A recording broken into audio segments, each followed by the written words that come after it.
where you're like,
what the shunk?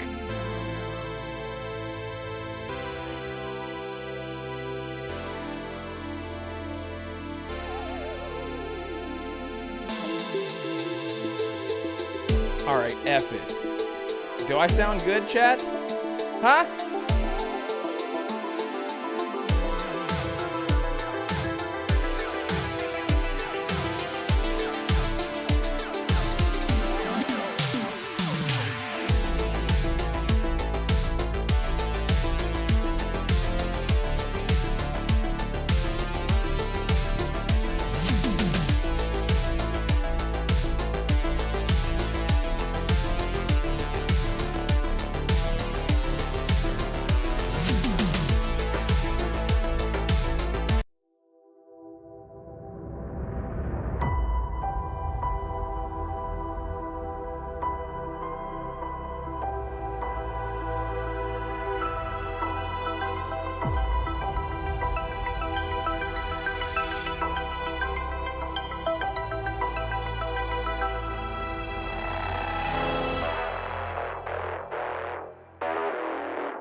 Hi.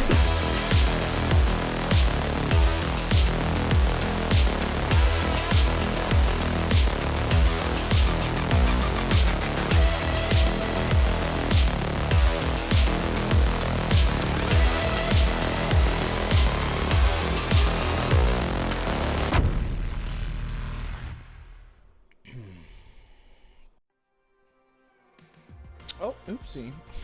Fantastic. I love when I do that. Welcome, everybody, to the Renegade Realm Podcast, episode, if you can believe it, 74. 74. That's a lot of podcasts. Thank you all so much for being here. Really appreciate you guys. I saw Brad Ward dropped a $2 super chat before the show even started.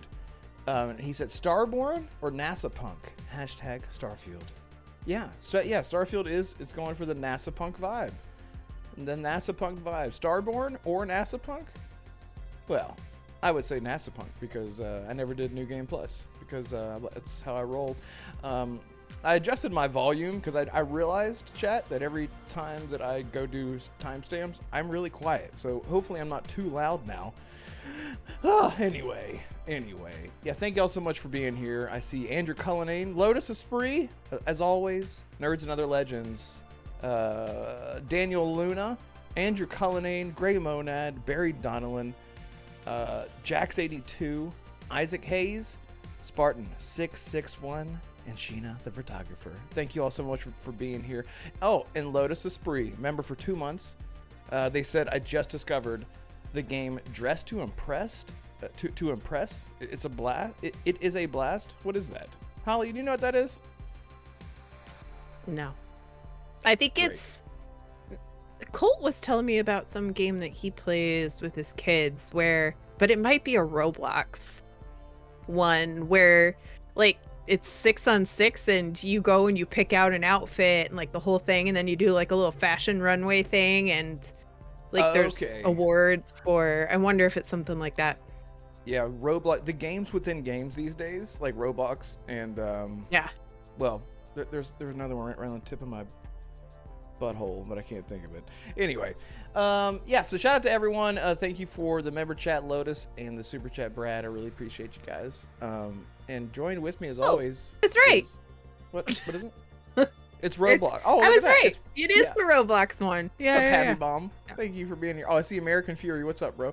American Fury finally showed his face on Twitter. He's a good-looking man. I was like, God, look at that beard. But yeah, thank you all so much for hanging out with us. Speaking of beards and attractive, DeMarco is here with us as always. How you doing, man? DeMarco. Thought you were gonna immediately go to assassin. I literally was. But It's good that he didn't, because I'm neither one of those things. Go ahead, Shut Marco. the hell up. You're gonna No. get on camera one day. But No, we I'm don't not. talk about that here. We don't talk about it here. Yeah, go ahead. You're both and more. There you go. No, it's been a quiet week for me. I've been playing. Coincidentally, we found out that the Batman Part 2 by Matt Reeves is going to be in the winter, which was pretty cool. And I was playing through Arkham Origins, so Good just timing. thematically it got me in the mood Yeah. for that kind of winter vibe. And of course, like Dark Knight Rises, I think people forget also was winter. And just aesthetically, I think it's fantastic to see that kind of. And that's why they went with it in Origins, actually. They said they wanted the juxtaposition of like the cheery with the dark, the Dark Knight with the cheery atmosphere that the holiday season brings in the winter. So I'm really looking forward to that. But I finished up that game. It's still really, really good. And it's one of those things where it's interesting. I immediately jumped into Arkham Knight after. And then in all the Arkham games, you could see, with the exception of the first, you could see where the last one took place. So in Arkham City, you could look out and you could see where Arkham Asylum is. And then in Arkham Origins, if it takes place in both where Arkham City was or will be, and a new part of Gotham. And then in Arkham Knight, you can look at it and see where Arkham City took place, and you could still see where Arkham Asylum took place. So it's one of those things, you look back. I immediately jumped into Arkham Knight, and I'm looking at where Arkham City took place and Arkham Origins took place. I'm like, man, I really missed that game so much, and I just beat it like 30 minutes ago. Oh, you really did? You really just like that game? I went right into it. I love these. It's one of my favorite trilogies of all time, so I just jumped right into it. It is one of those games like GTA. Yeah, the whole immediate nostalgia. Nostalgia. It's one of those games that whenever you go back to play, it feels like you're playing it for the first time again. It's like that, and that's how I get like out of Mass Effect, because I play Mass Effect like every 3 years. Before Legendary came out, it was like I hadn't played it for a very long time, like 7 years or something like that. And then the Legendary Edition came out, and I was like, here we go again. Every 2 years when we play Mass Effect trilogy. Yeah, it feels like home. So that's what you've been into? You've been movieing it up still? No, there's nothing out anymore. I'm waiting for Joker Dele a few I watched the movie. 5 out of 10 movie. Yeah. The 5 out of 10. Twitter's algorithm is so completely messed up that I clicked on one single tweet about the reviews for that movie, and then I just started getting spammed. Every single thing I saw on my timeline was just movie review, and it was very disheartening, because a lot of people love The Penguin, which is coming out sometime in October also, I think, the TV show. Also a 5 out of 10. Executive produced by Matt Reeves. Also a 5 out of 10 according to 10 out of 10 according to everybody else besides IGN. Right, exactly. Yeah. And I don't understand why, if you've been noticing the movie trend lately the past couple years, why is it that the critics, whenever they hate a movie, the audience loves it, or when they love it, the audience hates it? This is like, wow, how are you so disjointed from your own audience? And it's not just one particular genre, it's multiple. Yeah. I've seen it for Longlegs, the horror movie that came out in July. Critics hated it, but everybody loves it. We saw it with, I think it was the Batman originally, the first one. I don't think the critics liked it very much, but you mean the Robert Pattinson one? Yeah. Well, they were right, because it sucks. So anyway, what do you been Well, for me, it sucks because it's Robert Pattinson. Yeah. I'm not gonna get over him being give you that take? fairy. No, I made it myself. He was talking to Holly. That's No, Holly, two to saying that the 2v2. first one sucks. Oh, right. Oh, yeah. The Yeah. Batman sucks. Yeah, it's still so It weird. doesn't, People but- love the Marvels, and yet the audience hates it, but the critics didn't like Deadpool that much, and yet everybody loves Deadpool. Like, what the fuck? Do you know who you're talking to? There is a big growing divide lately. Yeah. My internet's being poopy, so I apologize if I'm talking over people. It's No, not you're- intentional. No, you're good. Oh, that's all you're gonna Arcane, say? give me There's a Mr. divide? Freeze, Matt Reeves. That's Yeah, a can good you setting for imagine? Mr. Freeze.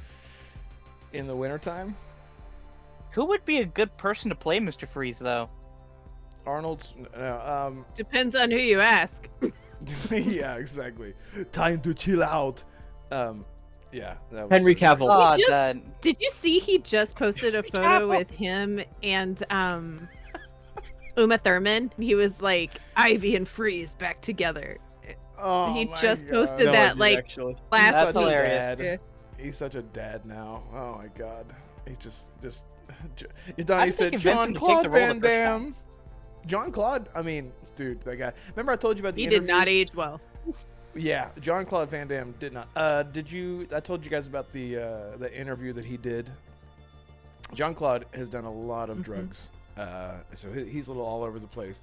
And he was doing an interview with Christian Arloff years ago, and he was like, "So tell me about your experience, you know, because you had to go like through like the Marriott before the shooting with this new film, and what was that like, you know, because you were in a new country you hadn't been to before." And he's like, "So I went to this restaurant, and this waitress, she comes up to me and she says, 'Would you like a cookie?' And I said, 'Yes.' She said, 'Would you like some milk?' And I said, 'Yes.' He's like, 'All right, well, so is the movie coming out?" The guy's just like, pew. Anyway, so yeah, Assassin, you're also here, and you've spoken already, so people know that you're here and you're alive and you're well. But have you been playing stuff? You put Yeah, put get out a to video. Holly. I'm eating. I'm eating. Oh, okay. All right, Holly. Everything I said to Assassin, but it's you now. What do you? We're on to Marvel. I'm eating. No, I'm kidding. Not eating her mic. So Yeah. anyway, I've been Oh. playing Batman Yeah. Arkham Origins. I just beat that. Thank you. We're Yeah. not, this is such Yeah. an off Oh. week. I don't know what's going on. This is a weird. Yeah, it was a it's bad day. weird mood. Yeah. And we're doing a social experiment because I took a shower just before and I washed my hair, and so by the time the show ends, I will probably look like one of those 70s women who literally never brushed their hair, and it was like a giant like It's like a fro. Yeah, exactly. Yeah. You'll look like with like the waves and the weird curls and yeah. Yep. You're like, is Um, it Tess from Blade Runner? Like, no, I did not stick my finger in a light socket. This is just my natural look. Thank you. So I rolled credits on Astrobot, but I am back cleaning up, you know, just some of the rest of the stuff for the achievements. I think I beat you, Assassin, but I'm not done yet because I do want to try to platinum it if I can. Other than that, I don't know. Okay, pretty that's much fair. it. Game of the Year contender. It Astrobot? is. It It's is. very, It really is. very good. It has a couple things that I feel like could have been done differently or better, but they're pretty minor. And I am telling you, if I never see a Crumble Rumble or a I lava don't one? want to ever. That one wasn't even as hard. The Crumble Rumbles, I hate those with all of the No. passions of 1,000 suns. Really, I those were easy hate- for me. I hate those. I hate those so much. I hate them. I hate them. I hate them. I hate them. Oh my I don't god. like them. But you know what it is? I don't mind the ones Oh. where it's a linear, like, so Astrobot, just to give you guys context, Astrobot has long levels with like that are much more pleasant, more jovial. They're more about the experience, not about the platforming. Yes, they're platforming, but they're fun. They're not like, hit yourself in the head because you're so annoyed. They're just fun. And you gotta find puzzle pieces and all that stuff.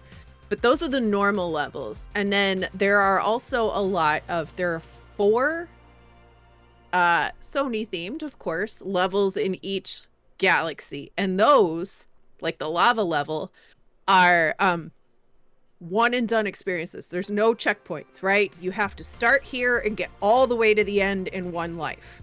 No mercy. Those are hard as shit. those and each galaxy, there were 4 galaxy where those were, and one was X themed, one was O themed, one was a square, and one was a triangle, right? Like 4 of each of those with that theme. And then there's other little and the retro ones. Don't like those either. But the Crumble Rumble and the retro ones are kind of like mini boss battles, sort of, where it's just one fight of a particular type in one arena. So it's not like a long linear thing where, you get a rhythm and you develop skills. It's just a luck of the draw, get good, whatever. I don't like those. But yeah. I also don't love platformers enough to like just those singular boss battles. Know what I mean? Like, you gotta really love platformers sometimes for some of this stuff. And I'll stop talking. Assassin, what do you think about Astrobot and aspect to that stuff? Like, what'd you love? What'd you hate? Honestly, there's nothing particularly negative I can think about the game. It's just a huge love letter to all of PlayStation, its IPs. Each level really expands on that, especially the ending levels for each galaxy. Mm-hmm. What time did you beat the game, Holly? Do you remember? I don't know. I need to look. But like I said, I'm still gonna go back and do the masteries, do the platinum. Because I already got the platinum at midnight last night. Damn it. Alright. Well, I only have I got all the puzzle pieces, I got all the bots, except for the last one. It was like 12:30 last night, and I was like, I have to go to bed. I have to work tomorrow. And there's like that one last level, the mastery level. I haven't done that yet. I tried it a couple times, and I was like, I'm gonna get stuck here till 2 a.m. I just need to go to bed. And there are other still things that I need to go back and finish up. I have 4 more of those crunchy balls to buy. Oh yeah, the gacha. Yeah, but otherwise I've got all the puzzle pieces, all the bots, except for that one. Yeah, that final one. There's 3 parts, and if you die, you go all the way back. Fantastic! I love that for me. They're really testing your patience when you go. And that. There were other levels that were harder for me than the lava one. Like, there was a triangle one that really, I was talking to the walls. I would, turn to the wall and be like, what are you doing? I was so mad. It was just what kind of stupid idiot are you? I pushed the button. That was BS. That kind of stuff. Yeah. It's definitely up there in the Game of the Year nominations for me, or predictions. It's my second one behind Persona 3, which Red, you already know why. I'm very close to starting that, by the way, because I'm you at better, the because 22 minutes, I'm ashamed of you. Well, I am at the end of Life is Strange 1, and the ending, the last chapter of that game isn't very long, because there's a lot going on in the end chapter, so there's not a lot to walk around and take your time with. Is all I'll say. Lotus knows what I'm talking about. Speaking of Lotus. Speaking of Lotus, thank you so much. They dropped a $50 super chat. Thank you so much. It is so nice of you. They said, that blue number, loving the 1992 skater look, which is so true. When I thought, I was like, what do they mean? But then I'm like, I guess I can actually see that. Yeah, it takes me back. It takes me gel, back. Except that was just gel that kept it permanently Right. Exactly. Yeah. Yeah, thank you so much, appropriate, because the new skate was announced today a little bit. We're showing off a little bit more, so it's appropriate. A lot of things going on with EA that we could probably talk about. And real quick, sorry, thank Yadani, thank you so much, dude. It's so nice of you. $2 super chat. Yadani says, about to try the Baja Blast gelato. Gelato. Gelato. Gelato. Damn. Oh, wish me luck. I don't know what that is. The Baja Blast is the only good Mountain Dew. When I drink listen, Cold Eastwood's in the chat. My like one So of my good. best friends of all time. When I drink Mountain Dew, when I have tried to drink Mountain Dew, it felt like I was like drinking like syrup or something. Like it felt like thick in my mouth. Pepsi. Clip that out. Sodas are kind of like that. Yeah, maybe the thing is I don't drink soda anymore. Like my limit would be like Sprite. I'd be like, I don't drink soda, but I drink Sprite. But yeah, I guess it does have like the same thing. I guess. Well, yeah, Pepsi, Mountain Dew, all the Pepsi products have a more syrupy feeling than Coke products, in my opinion. And again, Yeah. I only really drink Dr. Pepper or root beer on maybe like every other month or so, like once. Water Well, and that's about it. Yeah, I mean, but so whenever last time I tried it, it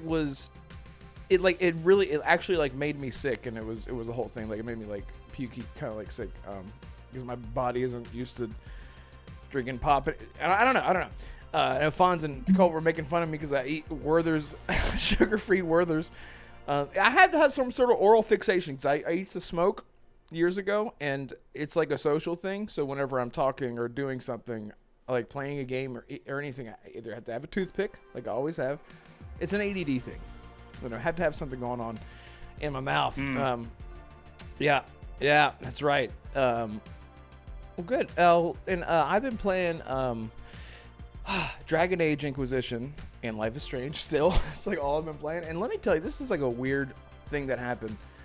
I am now, DeMarco, at 110 hours in Dragon Age Inquisition. Okay? 110 hours. And I've had the option to start to move into the end game stuff. And after I hit 100 hours, like I've been loving my time with it, but like I really started loving it after 100 hours, which is so dumb. It's such a weird thing. But like after I hit 100 hours in Dragon Age Inquisition, and maybe because like I got stronger, the combat started to feel better because I'm killing things more quickly. They're doing like the damage input and output feels a lot more balanced, which is like it's a testament to how they have bad. a term. Yeah. They have a term for this. It's called sunk cost fallacy.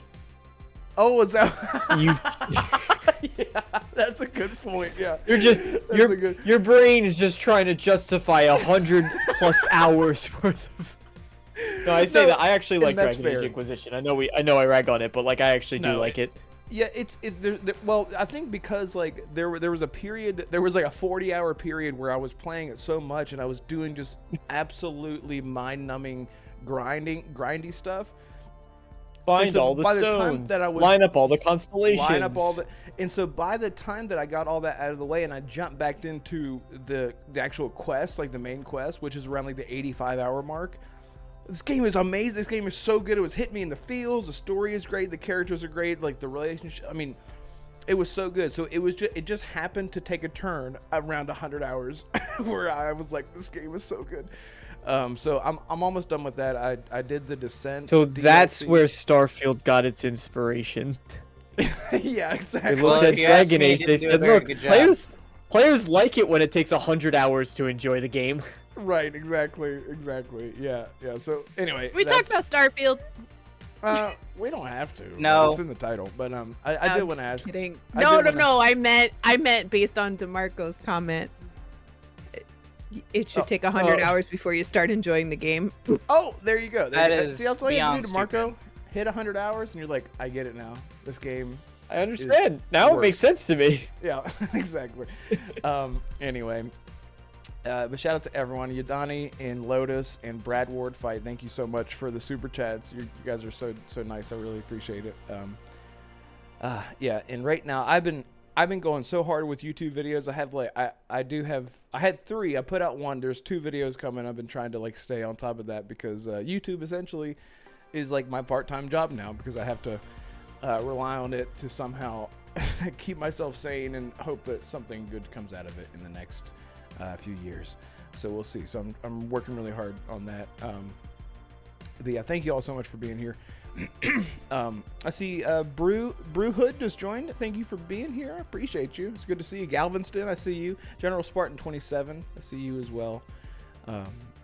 Hopefully I didn't. And of course, Arcane Realm. I hope you're doing good, bro. Sorry, I'm losing my voice today. I have not been feeling good all day. It's been a great time. All right, so the big news, the thumbnail topic of today. Oh, guys, and if you haven't yet, hit the like button if you wouldn't mind. I never say that, but as our live stream gets bigger, new people come in, and because usually I don't even have to say anything. We're at 15 likes with about 27 people watching. Let's get to like 20. Let's get to like 20 likes. That'd be sweet. Thank you guys so much. So we're just gonna skip over me then. Let's just skip over you completely. No, I thought you told Holly what you've been playing. No, I remember he was eating at the time. Oh, that's right. I was eating Jesus at the Christ. time, and she only asked me about God, Astrobot. You for didn't fuck's ask me sake. what I've been playing. All right, Assassin, what the Shag fuck? off. What have you been playing? Well, as I was telling Holly last night, I beat Astrobot. I got the platinum exactly at 12 a.m. right on the dot. Whoa. Don't know That's how I probably did it. when I Didn't even finished the last bot. Yep. Yeah, I got the Done. platinum How I right at remember. 12 o'clock. And earlier today, I actually beat another game at exactly 1 o'clock in the afternoon. I finally finished Doom 2016. Ooh. Absolutely It's a good game. like it a lot. In my opinion, 8.5 out of 10. Only because I know that Eternal's better, I've heard. And Doom the Dark Ages looks pretty good, so I'm going to jump into Eternal sometime in the next couple months. But yeah, 2 games within 12 hours. I'm on a high. Is it the same for you? Like I beat Doom 2016, and then after beating Doom, I was like, I wanted to go into Doom Eternal, and I was like, I need a break from Doom for a little bit. Like I love Yes. Doom, but after beating Yes. Doom, I was like, okay, I need some Doom break. Yeah. Yeah, the thing about Doom and Astrobot for me, they're both. You kind of have to be in the mood to play them, and when you do, it's just more fun than anything. Like you don't really care about the story or anything like that. They're just good, fun-loving games, and I like both of them. So yeah, haven't decided what I'm gonna jump in next. Wait. No, wait. I already know. I'm already switching between Mass Effect and Space Marine 2. Why Space do I keep calling Hammer? it Space Hammer? Space Yeah, I like Hammer. that. That's cool. Space Hammer 2. Damn. It's an Marine Man. abbreviation. Yeah, Or- I'm playing Space Marine 2 solo War campaign Marines. because War Marines. Well, Hammer Space. Yeah. it's always fun to play solo, right, Red? It sure No. is. As DeMarco runs away because he knew that was Yeah. coming. Yep. Yeah, so I'll be playing Um, Space Marine 2 and I'll be playing Mass Effect Oh, interchangeable or Where between the two. are you? Or are you in? You're probably like in the middle of side quests and stuff right now with Mass Effect. I'm just now starting to play into the conspiracy storyline on Novaria. Oh yeah. Okay, yeah. So you jump right back to where you were. Okay, got you. Yep. Yeah. Novaria. Yeah, I love Space Marine Novaria. 2. Space Marine 2. I just did the opening prologue with Titus, and he just got rebranded. I guess the term is. Yes. I don't Oh, exactly yeah. know yeah. Anyway, yeah, I'm there. I'll be playing those 2 on Xbox. On PlayStation, I might go back to Dragon's Dogma 2. Who knows? So yeah, that's what I've been playing. Fantastic. I feel fulfilled now. Okay, we're all fulfilled. I We're do filled full, and here we are. Here we go. All right, let's do the show. Again, thank you all so much for being here. We hit 20 likes, and so now we're at 30 people watching. Let's try to get to 30 likes. Let's just make this a whole thing. We're at 25 likes. Only 5 likes to go. It's up to you. It's up to you. Whenever I say, hey, and I meant to say this, by the way. I've been recently reminded by someone who listens to the show on the replay or watches / listens. There are a lot of people that watch this show after the fact that like all the way through that would just rather opt out of the live chat, which is totally completely fine. But I just wanted to tell those people thank you. I really, really appreciate you. And you don't have to, you guys don't have to say anything in live chat or anything. But I do, because I don't get to like interact with you and chat live, I do want to just thank you guys so much for the support. And whenever the show ends, if it's on a replay, you don't have to chat. It does help the channel a lot if you engage in the comments. So even if you drop like an emoji, that helps. It's weird. It's stupid, but it helps. But I just wanted to shout the people that catch the replay and just tell you thank you sincerely. I really appreciate you. So Brad Ward fight, Yodani says. I'm not sure. Brad Ward that he's watching it later. And he's watching it later. Yeah, Brad Ward said he's gonna fall asleep. And but yeah, shout out to Brad Ward fight. He's so supportive. He's always tweeting out everyone's shows and their videos and their podcasts. And it's yeah, thank you so much to all the people that are just being good people. It means a lot. That's what the show's all about. Oh man. Okay. Now, you ready, Assassin? Here we go. Ready? 5. Are you ready? 4. He's muted. 3. Yes, I'm ready. Go. Okay. So Capcom is unstoppable. So apparently, well, I'm not gonna say apparently. Everything that Capcom seems to release just destroys. It just works. It just works. And I think, and of course, everything that Capcom has done recently has been remakes, remaster, they've been straight at remakes. And I think because Capcom is privy to so many amazing IPs, they do have, and all these IPs have been around for so long that they do deserve a remaster / remake. And because Capcom has been so successful, they got all the support, they got all the funding to actually put in the time and resources to create. Excuse me. Again, I'm not feeling good today. Since they have access to all these resources, they can do full-on remakes instead of just like up-res money grabs. Like, I'm sorry, Aspire has been doing just complete reskins with like slight reworks of things that are just not really worth the money. But to be able to put out remakes that are practically full price, I don't think Dead Rising Deluxe Remaster, is that what it is? Dead Rising Deluxe or Digital Remaster? Mm-hmm. Yeah. What is it, $40? Dead Rising Deluxe. Is it 60?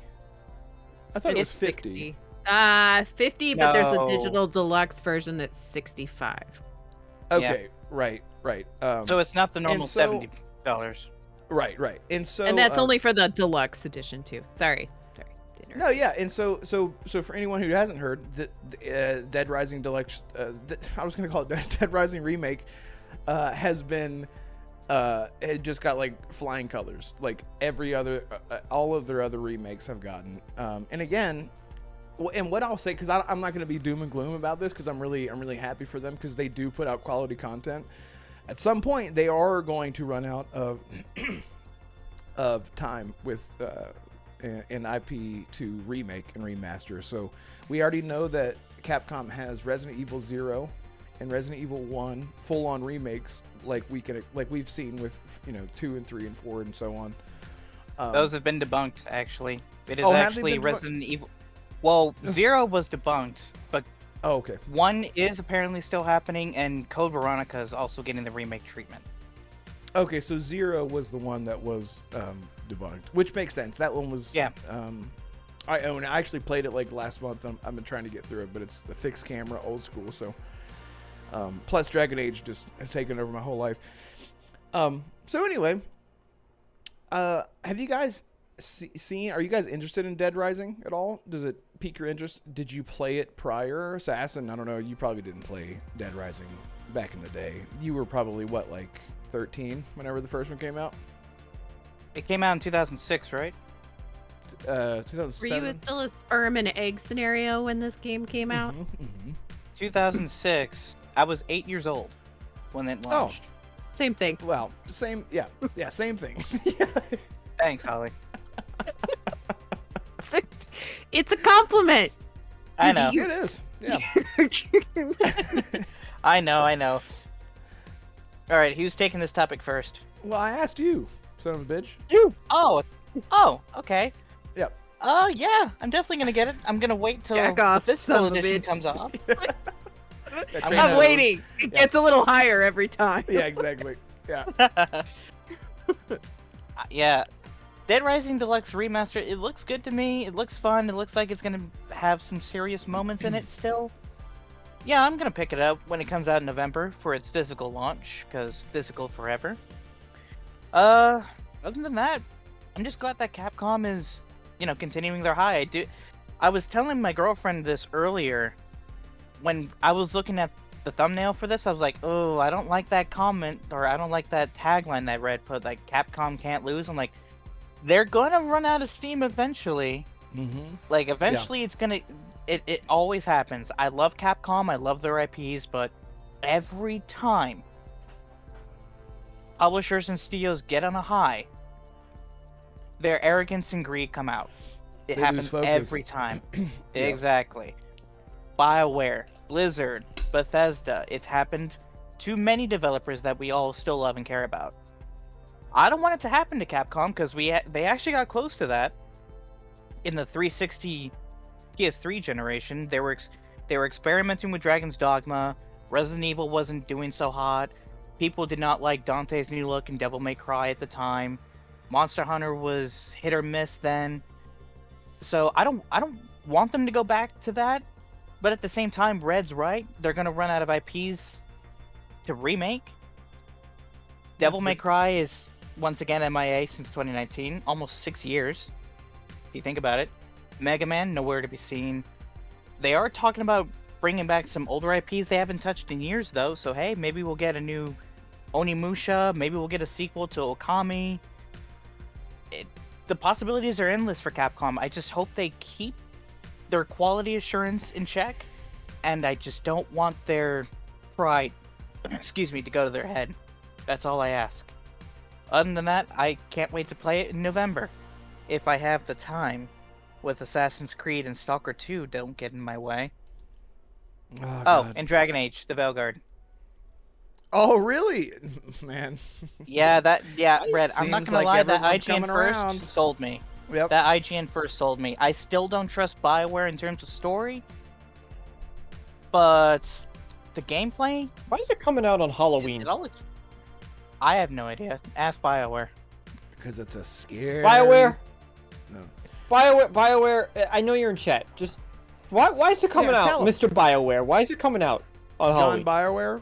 Come on, Mr. BioWare.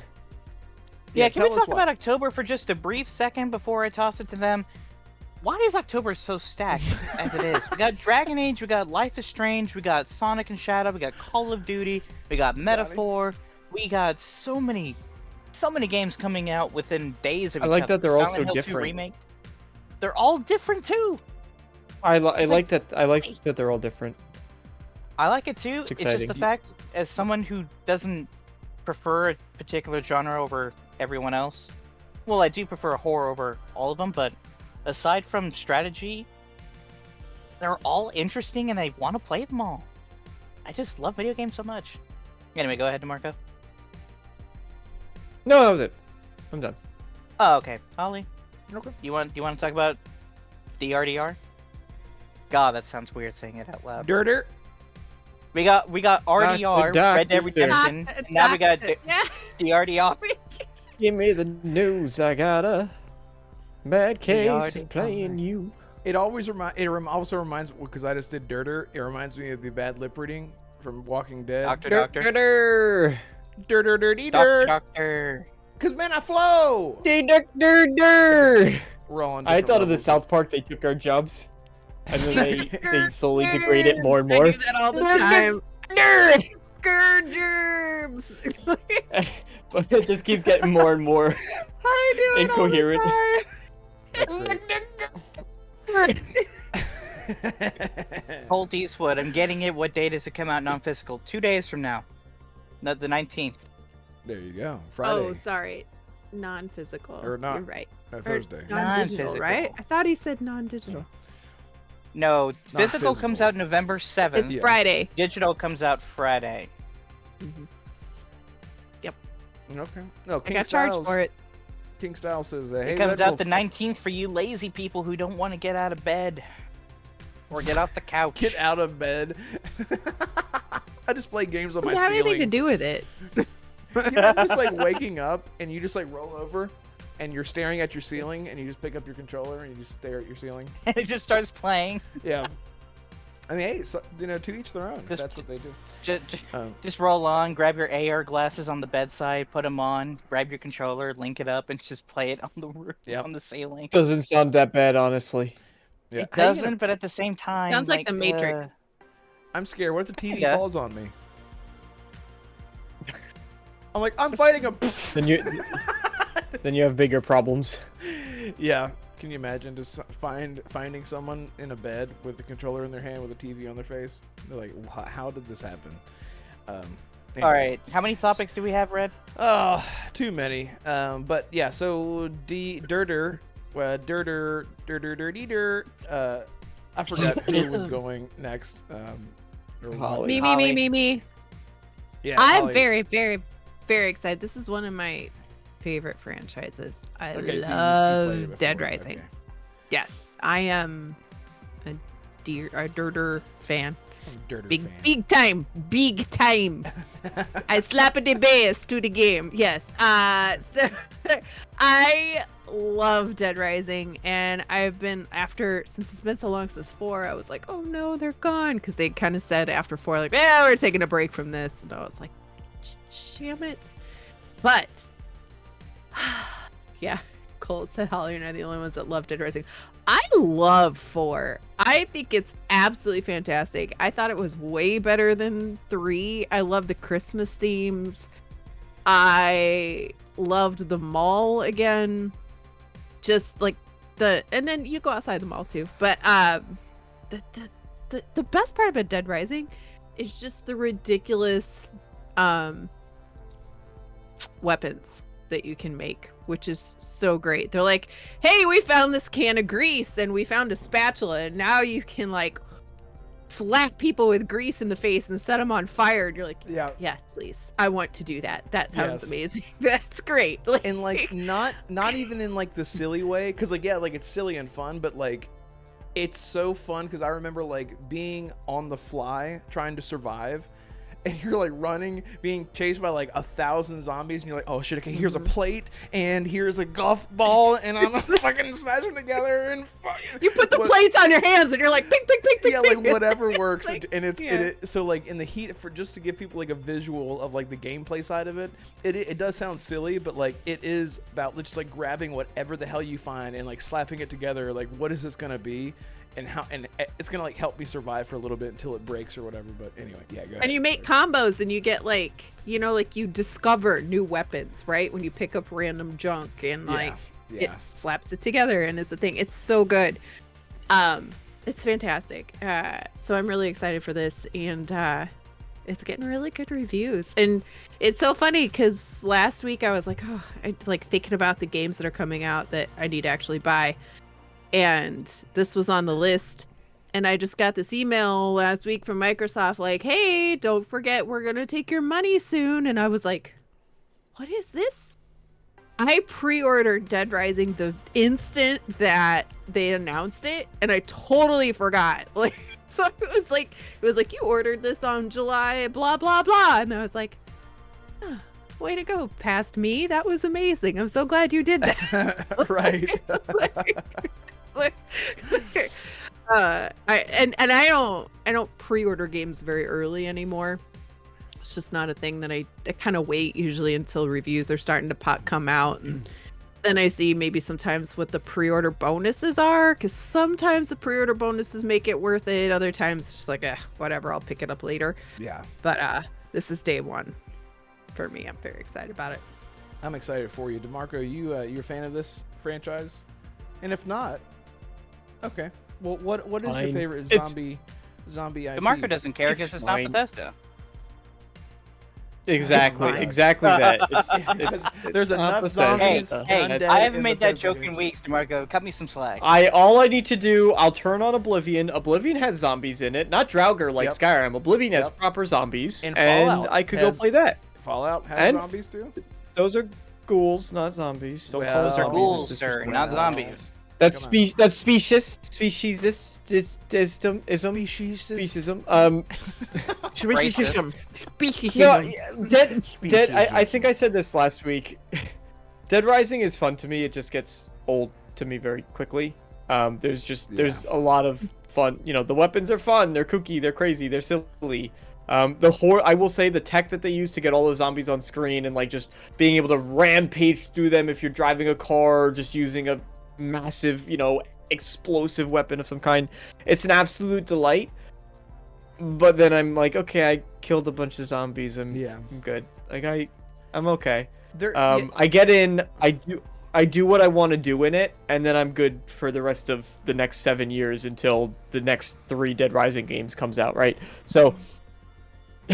Yeah, I mean, there's always a Obviously. driving factor to different genres, and I think with zombie games, it really is about like the moment to moment. Typically, depending on the type of zombie game. So like Dead Rising, it is like the moment to moment. Like I'm going to go. It's from point A to point B, where you get like a lot of the enjoyment. Like the story might make you feel some way. It's not like you can take it that serious.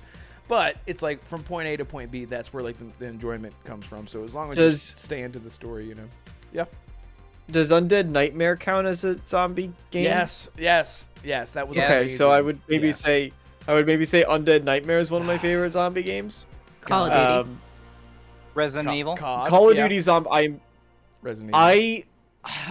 I'm the thing. One of the things I'm most excited about for the new Call of Duty is the zombies. Just because I missed that co-op Zombies. experience. I want to do some zombies. I want to hit some zongles and zombies and all of them. I miss the classic experiences. I really did love the Black Ops 2 maps. Like I thought they were just phenomenal. Kino. I think Black Ops 2 Aren't was they- Kino. Aren't they they're bringing What those if- maps specifically back though, Holly? Yeah. Like I think I heard they- them I say think that they they're are, bringing yeah. Black Ops 2 maps back in 6, right? Are they doing What if- Alcatraz? Are they? I like I the don't know. snowy one in Black Ops 1 that was like Guillermo del Toro or whatever. You were playing as the horror movie actor or the movie directors or something like that. What is it now? It was like What? a frozen one. It was everything was frozen. It was cold. It was like and then you were playing as the movie directors or something. Oh, It was a zombie specific map. Oh, yeah. Yeah. They It was changed Black Ops the 1, characters, so I you think. were playing as like Yes. Guillermo del Toro and like Yeah. Rodriguez. And there was a big boat. There was the big boat. Yeah. that you would I think train I know on the big boat. exactly what you're talking about. Yeah, I'd have to see it again. There's so many I liked storylines. that one. I really like Transit. I love Transit. I like the one where you actually get on the bus, not the one where you're just like in one of the or like in the town, because I know you could just play it in the town part of the map. I loved getting on that little bus and riding around. I thought that was a blast. too, So man. I love loved those it. maps. I did too. Like I that's loved it. and you know what I like about it too? You weren't shooting like flying insect zombies that have like pus explosions and like I didn't even mind. What was the one where they had the giant robots that would go across the map and you had to like shoot at its foot as it stepped on you? Like I didn't even mind that. I thought that was sick. It was like the World War maybe 1 but like alternate history World War. Like that was awesome. So I don't and then you had the giant robots coming after you. I didn't mind that at all. I still love that stuff, but it's just gotten so extreme to me, like especially with all the Cthulhu zombie stuff in the recent ones, and I just look at that and I go, I can't, I'm too old for this. It makes my back hurt and my knees ache and my arthritis that I don't have start to show up. Yeah. So basically, DeMarco, you My just want them to go back lumbago. to basics. Is that what I'm hearing? I listen, I want that to be an option.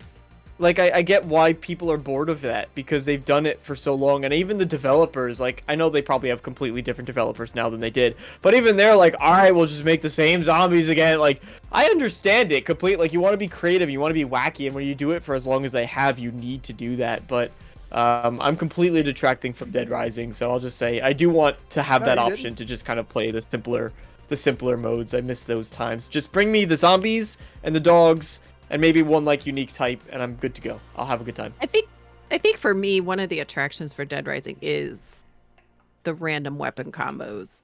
You know, piece of junk that becomes. Well, that is the weapons. appeal Like, of the game, that isn't is, it? It is. It's That's the fun. game, Like, yeah. I find that a lot of fun. It's kind of unique, right, to that game. So I mean, that's even part of the appeal of like Dead Island 2 was they clearly like inspired by some of those elements of Dead Rising, because you were I never kind of played making Dead like Island. Dead Island. It's not like to this nearly the same level, but you are making like electrified crowbars that are shocking them as you swing around, and like flaming katanas. So it's not nearly to the same level. You're not shooting teddy bears that have like bubblegum cannons, but it's almost there. Or it's not. It's a much nearly more almost. You campier get what I'm version saying. of Dying Light. Okay. William Riggs says Red Wolf is an old man. Yeah. Yep, I am. I'm 52. Let's see. William. Oh, and he also says, is anyone else picking up the new DLC for Everspace 2? Is that? I know what Everspace is. I've seen. Yeah, it's spreadsheet simulator. Yeah, pretty much. Yeah, Isn't it's that- very. Yeah. Yeah, it's like trade and a lot of political stuff. It reminded me. Didn't they have a recent war where all like 50,000 players in a lobby just started a war for no reason? Wasn't That that stuff Everspace does or happen something? in if Oh. it was going to happen, that kind of stuff does happen in Everspace. I have a family member, close family member who plays it here and there. They're part of a faction that goes to war and does those kinds of things. So yeah, Okay. it does get pretty I was intense. about to say. That kind of stuff is awesome. Like It gets pretty intense, yeah. It is like the MMO thing that they do really well in some games. Like, what's the one? Elite Dangerous does that, where they'll update the game and not tell you. They'll be like, here are some performance and stability issues and stuff, and then they secretly add in like an alien race or something to like completely screw up the entire like way that the game flows, and keeps the game feeling like alive with those MMOs. But yeah, thank you, William Riggs, for being here. And Nerds Another Legend says, I remember Dawn of the Dead remake movie had come out like 2 years before, and Dead Rising was like a spoof on that movie. Yeah, that is a really good point. Yeah, Dawn of the Dead is a classic. The John Romero. Is that it? Am I right? Or no, Robert Rodriguez. I don't know. Whatever. Whoever made it. One of those guys did it. Yeah, that's a really good point. Like what Colt said in chat, Lollipop Chainsaw versus DRDR. See, Colt, the difference is people actually reviewed DRDR. They're not going to acknowledge Lollipop. Yeah. No I remember fucking way. Lollipop Chainsaw had that controversy in that they talked about like years ago, where you could there was an achievement for looking up the main character's dress, and she would. Well, Yeah, they they still had- have that achievement. They still have that achievement. Oh, great. Yeah, They have that- she they do. responds to it though. Yeah, she does. She's like, "What are you doing down there?" Yeah, she's like, what? Yeah. What? Yeah, she'll cover herself. Yeah. What do they you? took away that photo mode in Dead Rising, because that was a thing in the first Dead Rising. Yeah, so in the original Dead Rising, for anyone who doesn't Or know, I mean, yeah, the original. you would get points Damn. depending on what's happening. So like you would blow up a bunch of zombies and go boom, go into photo mode right in that instant, and you could take a picture of it and you could get like gore bonus, or like crazy bonus, or Because funny he's a bonus. photographer. Because he's a photographer. So you put like a bucket on a zombie's Photojournalist, head. ma'am. It's a title. You put like a bucket on a zombie's head, and then you take a picture of it. It would have like a funny bonus.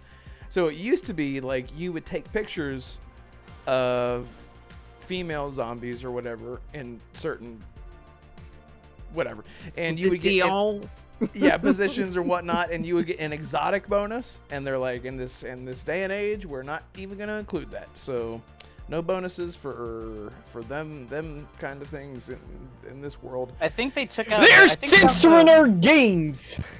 I have no They idea took what you her said. jobs. They took her photos. I said they're censoring our games. It's like when everyone Oh, freaked yeah. out about Mass Effect Legendary Edition when they didn't have the very clear shots of Miranda, where it was literally not. The focus was just her back. Oh yeah. The camera would be way down at her And butt, they're like- and it would be like an. It was. yeah. Yeah, and Like, everyone's witness like, this "You're art. Witness censoring, it." Yeah. you're censoring our games." Yeah. It's like no, yeah. Yeah, the internet Morty exists. Shake If that's what you're looking for, the internet exists. It's a thing. You're probably using it right now. Feel free to search Yep. to your You can heart's find- There are content. plenty You of can find other everything. sites that will offer even more than this. Go Exactly. do Right. your thing. Yeah. Yep. Go do what you do. Lotus Esprit says Oh, the dear zombie God. movie in the mall with Ving Rhames was awesome. That, Lotus, is Dawn of the Dead. That is exactly the movie that we're referencing. Yes, that movie is a classic. 98? Did that movie come out in 98 when Assassin was born? How did you get the year right? I don't because I'm amazing. No, you didn't. You just guessed. Anyway, No, I remember. I remember. Red. Anyway. Pepperidge How many Farm topics remembers. do we have? We just only did one.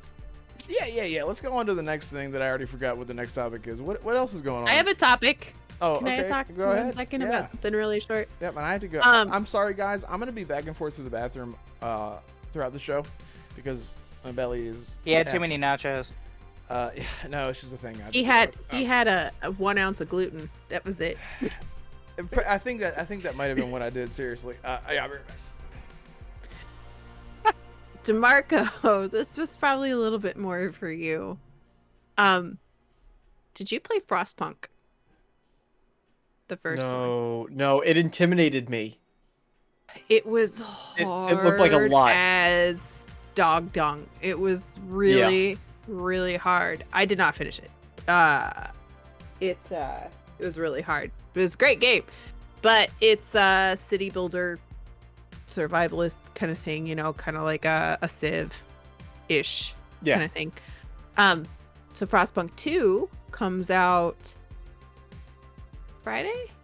Today or Friday. Thursday or Friday, most likely, right? Yeah. And it is on Game Pass.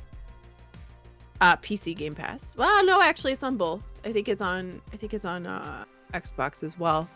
But ACG did a review and he dropped it today. He dropped his reviews today for The Plucky Squire, Dead Rising, and Frostpunk 2. And let me tell you, he was talking about, like, Frostpunk 2 is actually getting really good reviews, and he was showing some of the screenshots and some of his play mechanics and stuff. It is a beautiful game. The art is absolutely fantastic. The first one was also, wasn't it? It was really kind of just had a great aesthetic to it. Yeah, but it was really difficult. So he said in this one, it seems like they kind of brought it back a little bit so that it's a little more reachable. It's set 30 years in the future from the first one. But listen to this. He said, and I'm thinking about what type of game it is, and my mind is blown.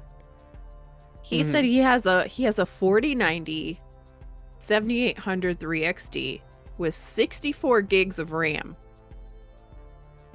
And with DLSS turned off and FSR turned off, he's at top hitting 40 FPS. There has to be some optimization issues. Let me look at some screenshots of this thing. I can't. I refuse to believe that. I was like, are you kidding me? For this type of That's game? insanity. Are you kidding me? Like, he's like, let me tell you. And he was like, he even spent like 2 or 3 minutes just talking about the things that you could turn on and off to try to achieve. He said the ultra high settings in the settings, he's like, I think they're just there to future proof for the next generation of hardware, because this thing, holy moly, the performance on it is woof. And I was has to shocked. be some optimization problems. Yeah, he said there was a. I will think there's say- a day one patch, but a game like this, you don't really need. You don't need a The high frame snow rate. looks really good. It looks You really don't, good. but 3/4 of people prefer performance. Right, and I'm not saying that you shouldn't have that. I'm just saying, thank goodness it's not a game, right, where you really need high. No, frame that was a dig Yeah. at Red. I remember Red telling me behind the scenes after y'all left. He said, "Bruh, like a lot of people care about quality mode. Like 30 FPS. I is do. Still He and good." I both play I'm on like, 30 most of the time. And yet after Sony revealed that, 3/4 of our players prefer performance, I was like, And that's fine. So, I know Red. that's the case, but I stick with. I mean, 30 doesn't bother me.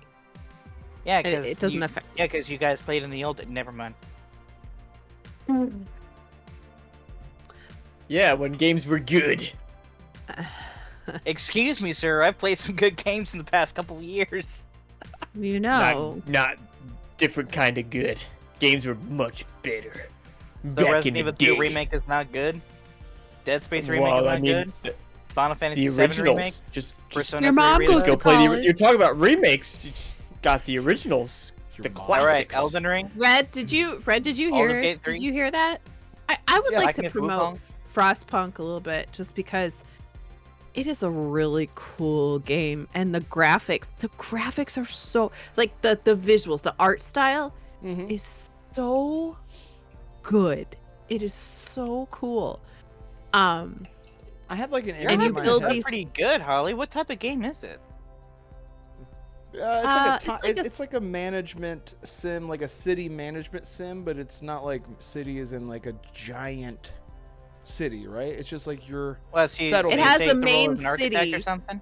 So it's like it's cold. You're trying to keep people alive, and Yeah. you have the main city, and then there are outposts that you can build, for resources, right? And you have to keep those people alive as well too, and make sure that the resources get to the city. Otherwise, you start killing people off. The fuck? Well, because they'll die of cold or starvation, Right, or right. It's the You winter- already gave yeah, me an that's the answer. winter Marco, what survival type part. of genre is this? Survival sim. It's a simulation game. Survival sim? Like State of Decay? no. It's No, like well, no, but settlement it's not. management. It's not. You're not playing as. You're survival. not. It's a settlement management survival sim. Yeah. So it's Settlement. Yeah, so you're not playing as a character. It's isometric. You're not playing as a character. Yeah. It's You're in the think sky, of aren't think you? of like yeah, you're in the sky. You Yes. are. think of think of City Skylines.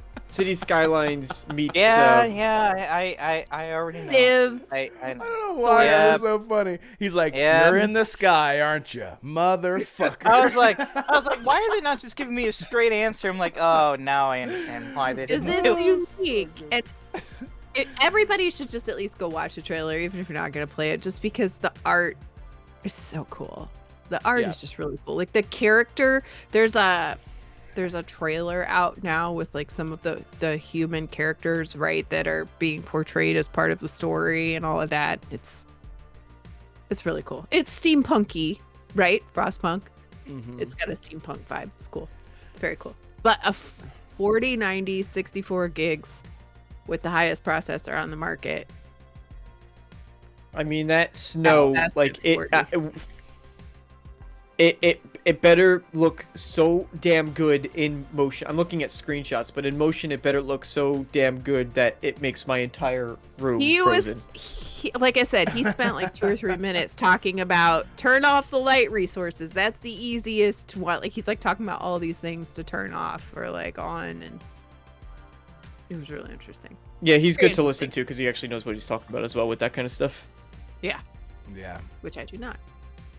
I was so worried whenever Carrick ACG put out his review, and it was at 10:59, and I went, "Oh fuck, he's fucked, because this happened. This is like a common thing that will happen with embargoes. If you literally can like drop your review like 1 minute early, and they're like, rules is rules, and then they'll get contacted. But hopefully everything's okay with that. Sorry, it's a little tangent. And I don't know what the hell I was about to look at. I don't know what I'm looking at. Oh, sorry, the Next poll. topic? That's what it was. Yeah, the next topic. Yeah, 30. So it looks like 36% says yes, and 36% also says on sale for Dead Rising. So it looks like 73% of people will buy the game eventually. 72. 72? I can't do math. This is why I was let go of my job. No, I'm just kidding. I'm just gonna keep making that joke so that way I can be happy about. Anyway, About doing all right. this more. Yeah. All right. Yeah. So hey, what's next? What else is going on? I'll The make market- this one quick. Okay. Actually, so yeah, we can go to Marco after this. I just want to make this one quick. This was on the list, but none of us really invest in this particular area, but it is a part of our industry, so I thought I'd bring it up. So, So Nintendo hasn't had a direct this month. They've had a direct every year since the Switch launched. A bunch of developers from all around the industry went to Nintendo of America recently, as early as I think this week. There are rumors that the Switch 2, which apparently that is the official name, which is the dumbest thing. The Switch 2 is apparently going to be revealed in the first week or two of October. They did this with the Switch. They revealed it in October. They revealed the software in January, and they revealed the release dates for March. It would not surprise me if they do it again. This is Nintendo. We all know how we feel about Nintendo.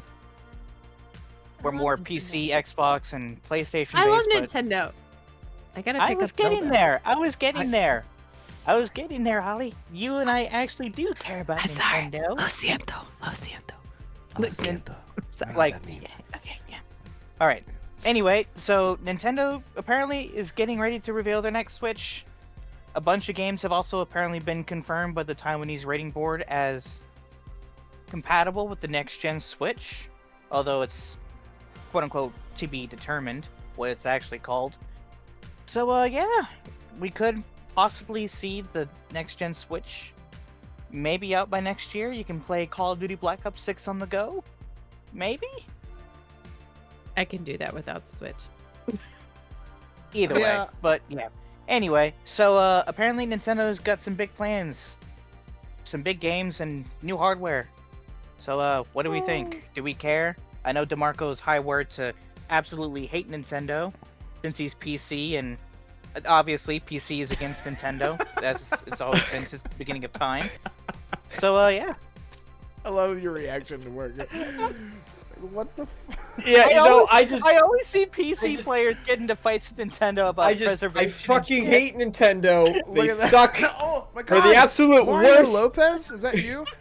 That's why he says Mario. It's just like in passive defiance. Mario. I say Mario. Right just look at your piss screen, everybody off. See, Nintendo is garbage. They're dead to me. ever since they decided not to make another Wii. Okay. Yeah, exactly. All right. I know what they did to you, Mario. For those I'm really in chat sorry. who are wondering why I went all in on DeMarco, it's a joke. It's a reference to how Nintendo quote-unquote fanboys hate the PC players because of emulation and preservation and shit. So that's why I chose DeMarco for that. Nintendo does need to fix that. They do. They need to start selling their old games where we can afford and play them. For God's sakes. We wouldn't be emulating your games if you just sell them. Well, they want them out. They want you to join their online platform and then pay the premium on the online. Yeah, because they're so comfortable, they don't need to go outside their comfort zone. But I don't want Nintendo's evil about it. And then on top of that too, their lack of support for just anything. Like they copyright claim, I know on YouTube, they are notorious for copyright claiming. Everything. Music. And it's just so, people, so Nintendo needs to learn to loosen up on that. Obviously, they don't need to because they're doing fine and people are still buying Nintendo Switches and still buying Nintendo games. So clearly, their bank account says otherwise. But just as a fan, they need to learn to grow up. But the only thing that, Nintendo Switch 2, it just needs... Nintendo Switch would have been cool if it had better hardware in it. If the game visuals were able to be pushed a little bit further, and if, those third-party games that they did get on the Switch sound fantastic, if they could actually run halfway decent. They couldn't, so... There you go. I'm just curious what the actual power of it's going to be, and I don't have high expectations, if I'm being brutally honest. Like, I'm sure it'll be good. Leaks, it's as powerful as the PS4 Pro, apparently. Yeah. The Series S and PS4 Pro. Somewhere in that I'm going to be pleasantly surprised if that's the case. I'll just say that much. And I want that to be the case. But I can't believe it until I see it. I think it is. Because look how long they milked the Switch. Like, way longer than it should have. Right? Coming up in like fucking 10 years? No, like 8 by next March. So March 3rd, 2025 will be 8 years. It launched with Breath of the Wild at the time. It just feels longer than it should be. Shut up. I We said nothing. We said nothing. You can't say anything around here. Nope, sorry. But the PS Vita 2 is supposed to be more powerful than a PS4, so why couldn't a Switch? You know, of course it can. The rumored PS Vita 2, which is definitely going to happen. Right. That is so not gonna happen. It's I so think- going to happen. I think it is. Yeah, and Wait, did you say it's as powerful as a PS4 or a PS5? 4 Pro, Who, me? he said. He I said 4 Pro. wow, okay, wow. Oh, 4 And Pro is a lot. hey, That's a lot more Hey, the believable. PS4 Pro ran Final Fantasy VII Remake. We know how powerful that console is. Yeah, that's You know- actually you a know lot how more powerful- believable. No Tsushima too. Because that technology, I mean, you're talking about, you're still talking about a generation old worth of hardware. Mhm. And we're far into the current generation of consoles too. So honestly, it sounds a lot more believable. I had PS5 in my head. But- PS4 Yeah, hardware, I no. can believe it. It's old. No, And But this generation hasn't really been its own not modern generation anymore. either. it Most hasn't of the really been most much of of the a games, jump either. most of the games this generation are still made for PS4s and Xbox One X. So Right. We just Yeah. had Jedi Survivor Generations launch were for kind of Xbox One and PS4 today. So yeah. Yeah, and I think that's why we see so many people limiting. a lot of things are being held back because they are still trying to develop for something that can run properly on old stuff and also run really good on the new stuff. So hopefully, once we get out of this loop of this death loop. Quick question for you guys though. Yeah. If the Switch 2 is real and they're following the same pattern as the first one, reveal in October, software reveal in January, full release in March, what launch title do you think they'll have? Because Nintendo always has a launch title for their consoles. Would Metroid Prime 4 be a good candidate, or maybe something we don't know about yet? it has to be a big enough New flagship. Pokemon? Yeah, maybe something No, like that's fall. Pokemon, aside from Arceus, they don't typically release Pokemon in spring. that. But that you would need be an a sequel to- established IP though. A sequel Maybe to Arceus though, like Yeah, that could work, but why haven't they revealed it by now? Usually they reveal it in Because- June. because they want to reveal it with the Switch Pro, Switch But 2. do they- I'm sorry. But do they want to release a sequel to Arceus and have Pokemon Z to A in the fall? Because that's coming out fall, I think. Mm. So I don't think it's wise to have 2 Pokemon games in the same year. Well, maybe they could if they're far enough Maybe apart, but you know what I'm saying. Red, what do you think? Yeah, Do yeah. you even care about Nintendo's IPs? Which one No. will launch with the Switch? Yep. Tell me about anyway, Mario. Ollie? No, like I tried to play. I was really excited for Pokemon, and this is like years ago. Pokemon and Zelda. I was like, oh, like this is gonna get me like into like the nostalgic bag. And then I saw the reviews for Pokemon, and I was like, it's changed. And then I actually played Zelda, Breath of the Tears of the Kingdom of the Queen, or whatever it's called, and I couldn't. I just couldn't. I couldn't get How into do it. you play woo-woo games, but you can't play Zelda? Well, because there is some substance to those games. Like Zelda is like there's hardly any talking. So like the draw of the game really is like the wonder of the world and exploration and trying to figure things out for yourself Okay, and stuff Red. like that. But I'm gonna have to debate you on this because the protagonists of Persona don't talk that much at all either. but it's So that you. It's refutes you. that point. It's you. Yeah, but Link is also you. That's why Sure. they called him Link, because it's Sure, a link between but the game and the is player. Link making moral decisions about his friends and his family and the choices and dialogue and stuff like that? I don't think so. I just think they're two different things. Why do No, you but, need that? but he's making the choices that you Well- would normally make. Well, like for example, like if we could compare Zelda, like modern day Zelda to Skyrim, like it's very similar in that way, but again, there is like a lack of interaction in a Zelda game that I would like. I always say like I'd rather play a game. You just don't like it because it doesn't have RPG elements, do you? You want a game where Link can No. actually turn bad and team up with Ganondorf and rule the world, don't you? No, because I actually used to like games where you That could would be cool. It would be really cool. It would be. Yeah. It really would. Yeah, like a Legend of Zelda RPG style, like Super Mario RPG. And he died. That would be nice. But yeah, like no, and if you love Zelda, I mean, the thing is, like, it's so weird because, like, I love Zelda, but, like, I think I love the idea of Zelda more now, like, as I get older. Like, it's like a thing, like, same thing like with Pokemon. I can say, like, yeah, I like the Pokemon games growing up, but if I go to play one right now, I'm like, I am not gonna play this game. Like, I don't know. So I don't know. I feel like Zelda. I have to be like in the right mindset, and of course, it's on a console that I'm not familiar with a gamepad that I'm not familiar with, and B is where A should be, and that kind of thing. So that is the goofy thing. I wish Nintendo had just cut the BS. So I wish they had done something different. Yeah, it's funny because, like, even on the Witcher 3, the Switch version of the Witcher 3, there is an option to change the A button to the B button because they knew that people playing The Witcher 3 on the Switch would be like, why is the B button not where it's supposed to be? So they changed it.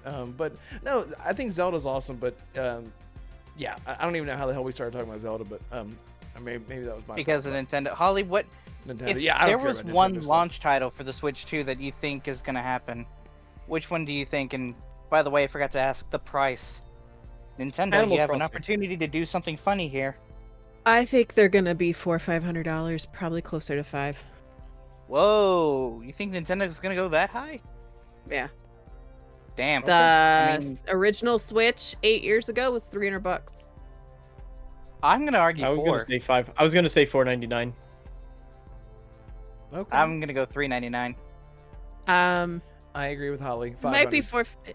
yeah, it might be $450, but it's probably gonna be $5. And people will buy it. It's Nintendo.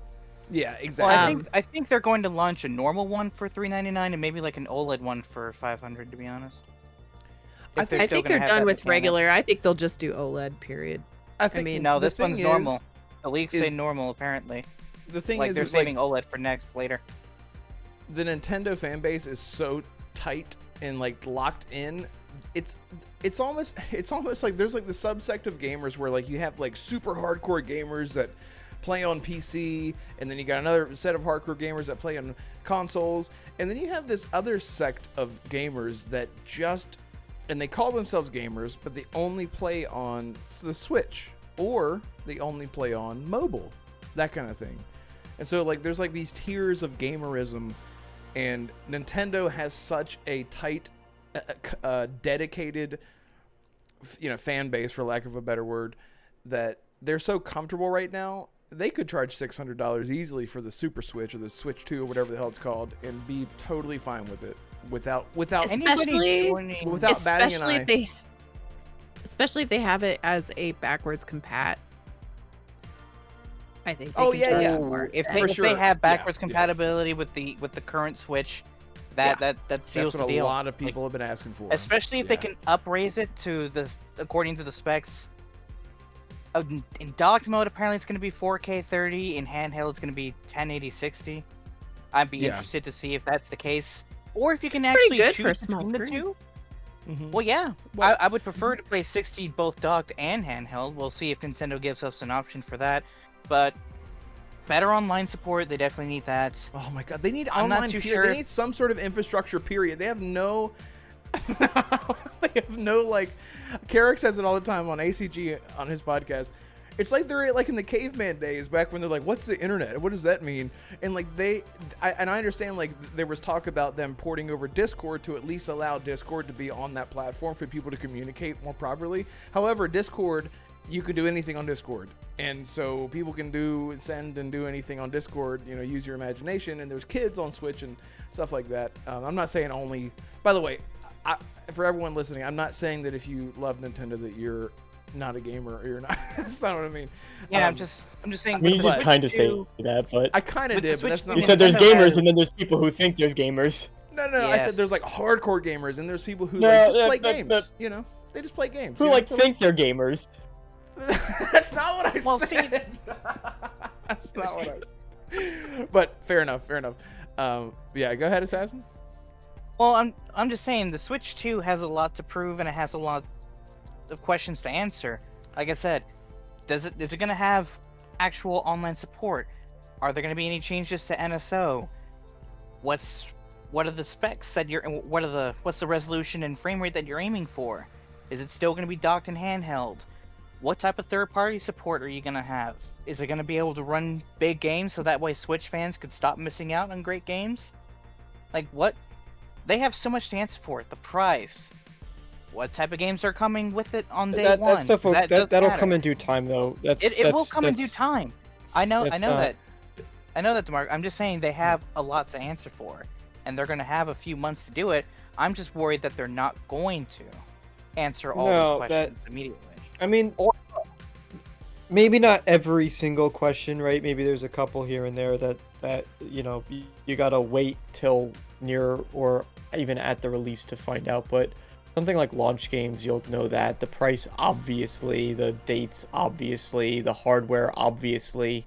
I think a lot of those are kind of just, even if it's not through official channels, people will either find out. Am I going to be able to play Persona 3 natively on the Switch? That's all I care Well, that's about. oddly specific, so you possibly won't find that one out. But oh yeah, no, not till later.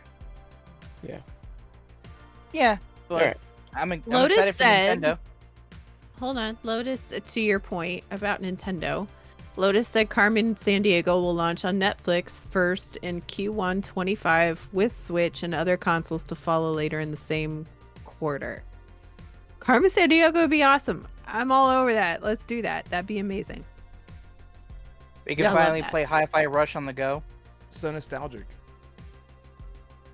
I love that. And William Reeks said Link needs to be ripping spines out of people like Predator. Oh god.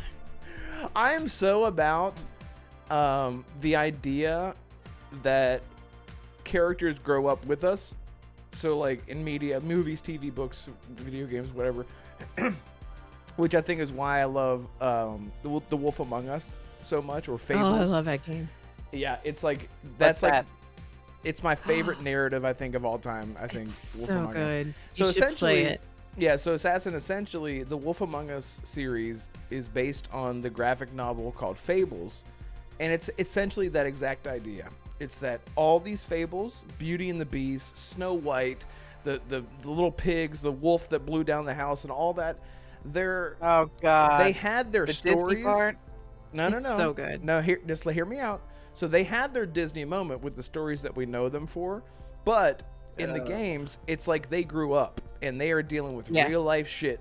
Some of them are alcoholics. Some of them are dealing with abusive relationships.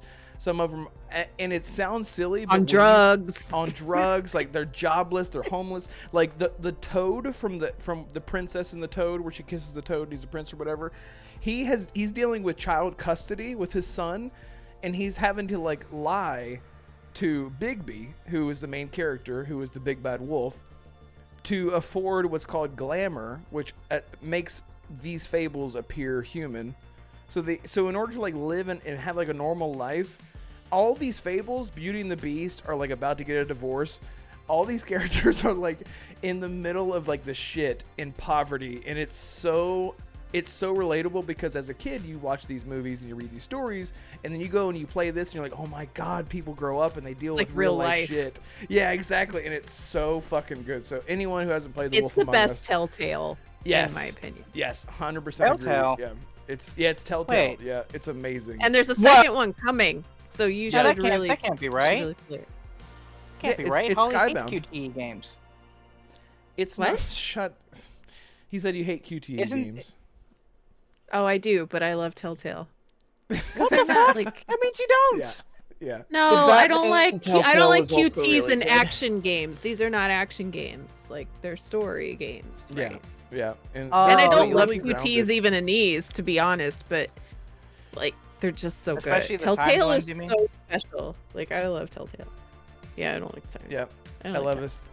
Okay, I was about to say. I was like, huh? Cole said, "What the hell is Red talking about?"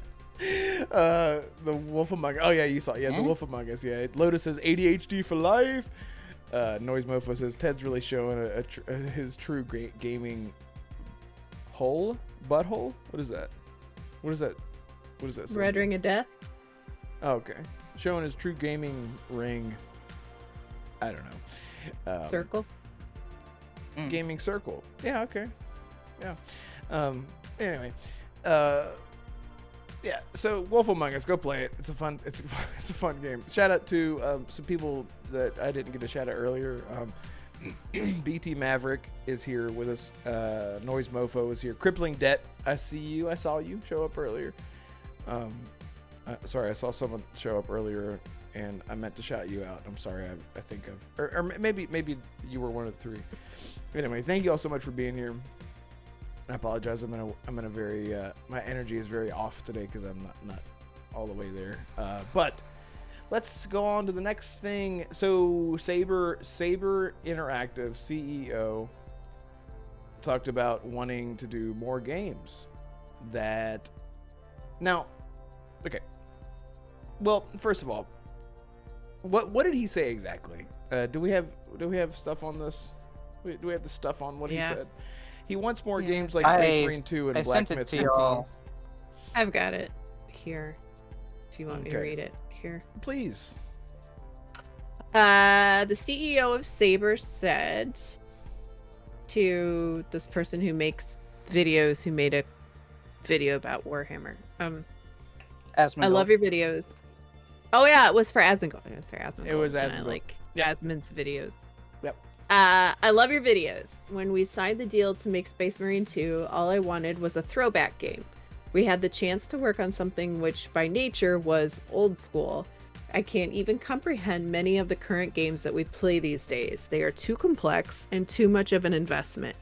We worked on Halo back in the day, and that game could be distilled down to the simplest of shooting loops, but it was entirely addicting.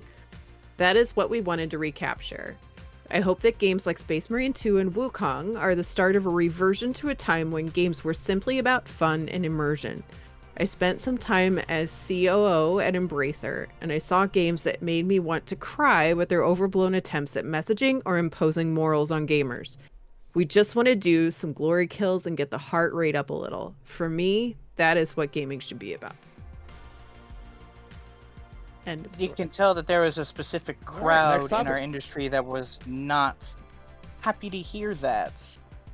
Well, they're not the people who play games like this anyway. So. They're not. See, the thing is, I was talking with someone about this earlier. So let me get this straight. You don't want us to play these type of experiences, but at the same time, you want to come into our industry and tell us how we should view the characters we play. Why? Make it make sense. Why? Anyway, so he wants us to go back to a time where games were just fun and immersive. Yeah, I exactly. agree. Just make good-ass video games, right, DeMarco? DeMarco, you got this wonderful Superman curl going on right now, and I just wanted to point that out for everyone to see. Yep, it's right about there. Yep, don't touch it. Don't. Yep. Damn it! You fucked it up. I just have 3 questions to prove his point. One for each of you. Okay. Holly, why do you like Elden Ring? I love Elden Ring so much. I know, but why? In one sentence, why do you like it? That's hard. That's fun. That's a hard one to ask me about. It's just fun. Yeah. I think immersive. Fun. The world building, it's a game. the gameplay loop, and the accessibility to all of the fights make it a truly unique experience. Pride and accomplishment, right? EA. DeMarco. Yeah. Why do you like Baldur's Gate 3 so much? It's a good game. It's you know what it is. It's in one sentence. I mean, I can't you in one sentence I could do, not in like one word, but try. It's a game that was designed to be fun. It wasn't designed to over monetize. It wasn't designed to get 1,000 hours out of you. It wasn't a game that was designed to get you grinding and coming back. Those are side effects of just making a good game. So, there. That's Good why answer. when Todd And Howard like finally- to talk about 100-hour RPGs, like, no, stop. Like 10 years of playing Finally. our games, like, stop. Just make a good game. Yeah. All right, last question, Red. Yeah. Why do You you gonna- love The Witcher 3 so much? Okay, I was gonna say, are you gonna ask me about Starfield? Because it is cohesive in its narrative. It's very deliberate with its gameplay. It knows what it wants to be, and it's comfortable being where it's at. And it succeeded because of all of those things working so well and being so synergistic with each other. It's a word I just made. That's a word. Yeah, there's your answer. Whatever. Synergized. Each answer Synergized. that these three gave, and I would say the same thing if they asked me about the Arkham games or Persona or Final Fantasy. It's because it was fun. It was immersive. They didn't ask us for more money to experience more of this game. They captivated us with its worlds, its characters, its tone, themes, music, everything in between. When you focus on that and giving us quality instead of nickeling and diming us, turns out you get a lot of sales, don't you? You get a lot of positive reaction. You get a lot of people more excited for the games that you got coming. The other thing is all of those games released polished and finished. Ta-da! No day one patch, and if it was, it wasn't significant enough to Yeah. even remember.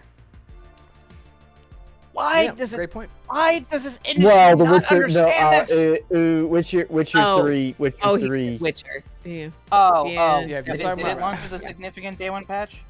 Oh no, The Witcher Yeah. 3 at launch I was wasn't there. completely fucked. I was just, yeah, Horrible. yeah, that one was, yeah. Oh, Yeah. okay. All right, fine. Yeah, Well, exactly. we can switch Yeah. it up to Mass Effect instead for Just Red. like Cyberpunk. But anyway. But hey, Still, anyway. the point is, we played those games because it was just fun. They were video games. They weren't trying to send a message to us. Yeah, That's why we like this medium. Yeah. They weren't trying to shove things down our throat, right, chat? You guys know what I'm Can talking you about. imagine? Oh. Can you imagine if From Software charged you like $5 if you wanted to play a different class? Oh, you mean like Yes. Dragon's Dogma 2? No, those Oh, well, was port that was crystals. short. It wasn't classes. Just kidding. Yeah, it was like But yeah. shortcut. Yeah, I but thought that was the Okay. ticket Red. I know. I was like, I'm not gonna defend everything. You better but, not. Anyway, no, I can't because I can only go so far. I've been thinking about. Well, I don't want to talk about Starfield. Well, yeah, let's talk about Star. Well, what else? What else is going on? Of course you do. Um, I Well, could bring up EA. There's plenty to say about EA. Oh Yeah, god, 'cause they talking have- about that AI bullshit. That has to be mentioned. But it could be brief though. It could be like a sentence. But EA had a lot because there was an I think it was an investor call, so lots coming out from Investor Day. what they're talking about. So lots that they're talking about with future plans. I think the most cautiously exciting one is the conclusion of the Jedi series. So this isn't a surprise, but Jedi Survivor's getting a sequel. So there's going to be a nice, clean 3 games in that Yay. trilogy. So Holly happy for you. doesn't have good taste in games, but the rest of us that like those games because we do like good games are excited for that. But of course, Stig Asmussen, I apologize, I actually don't know how to say his name. He left, and he was kind of the lead behind those projects, and he was the one who always envisioned it as a trilogy, and he is gone. So who is it was interesting. So maybe I'll like this one. He was at the top. So Damn, maybe well, it'll Well, I'm sorry. get It was worse. a question. Who? I don't know what Holly said. She's cracking up. He said, "Oh, I'll actually like it this time." Yeah, she's just trying to find ways to crap on good games. I know it's hard. It's hard life. But no, sorry, DeMarco. I don't want to derail you. Who is the helm? Who is the helmsman of the Helm's Deep? Now Yeah. Is it? Who's the home Steve? we don't know who's I taking don't it over. I don't. I don't know John- his name. John Hold on, let me see if I Helmsman? can find that out. Stig Asmussen left Respawn last year. Yeah. Derek D. Helmington. I'm looking at it right here. Derek D. Helmington is That's helming it, the Mr. helm. Helmington, Mr. at the helm. So, Mr. Adam Helm Oh, thank you. So- yeah. Oh god. So anyway, he's gone, which is it's going to be interesting to see if the if the quality of the third one holds up in regards to where the story goes. Obviously, the games aren't made by one person, but to have very strong direction coming from the top, we have seen examples in the past where that can make or break certain titles.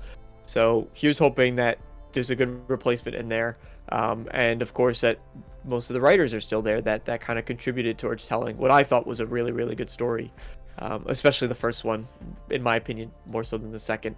But so that's exciting. But then the other part that came out was Battlefield for Battlefield fans. Oh, dude, Which is yeah. I prefer Battlefield over Call of Duty. Lots of things to be again. I can't get excited for anything coming from EA at all. What's funny? No, Howard? nothing. It's an insight.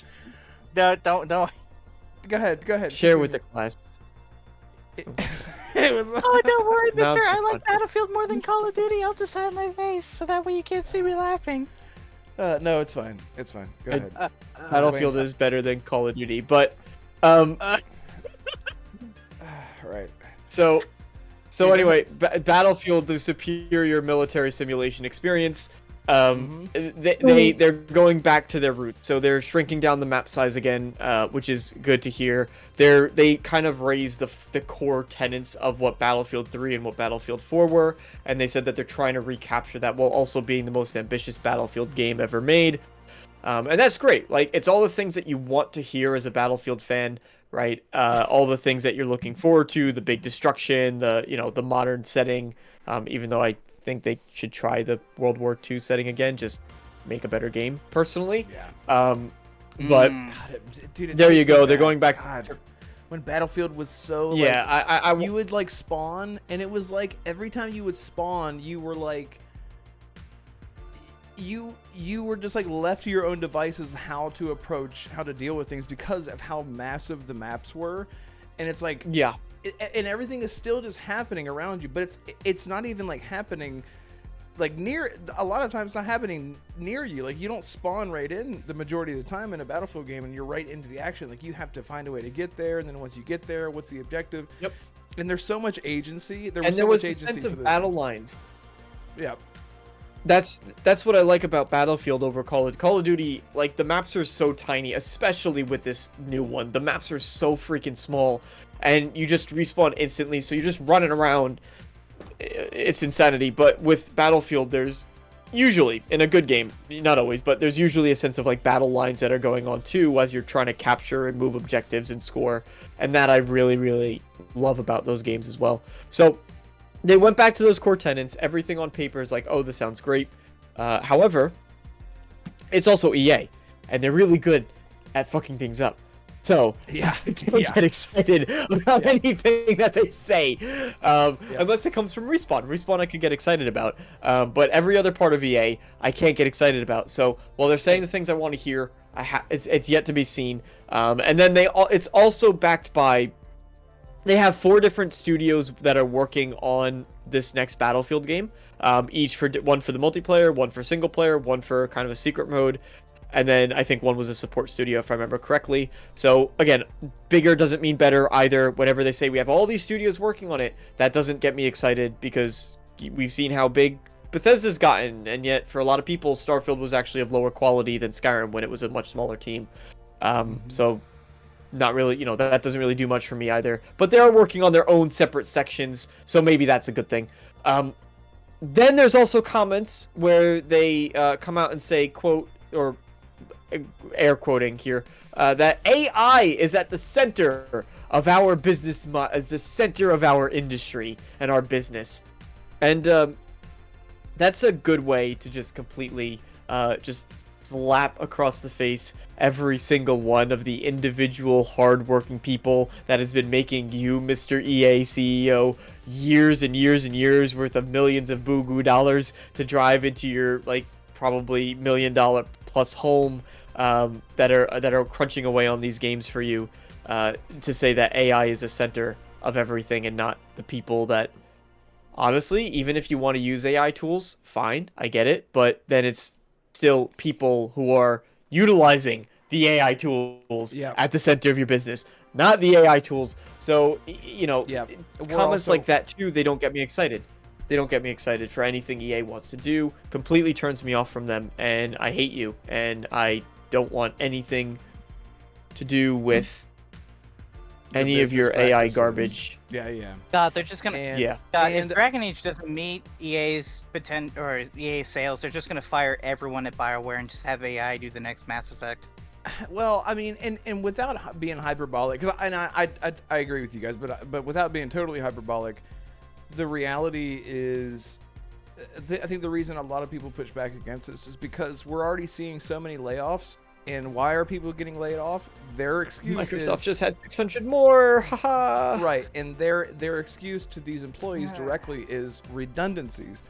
So we're having people we have three dudes working on the grass in games, and like, well, we really only need one because we have technology now to sort of alleviate a lot of the groundwork, the building up of those assets, and then we only need people to like polish things because we're dipping our toes into new technologies that are going to save us money, aka AI and whatnot. So the reality is what this really means is that I think we're going to see a lot more layoffs, and I bet you no matter what happens with Dragon Age Veilguard, people are going to get laid off after that game releases because it's EA. What do you expect?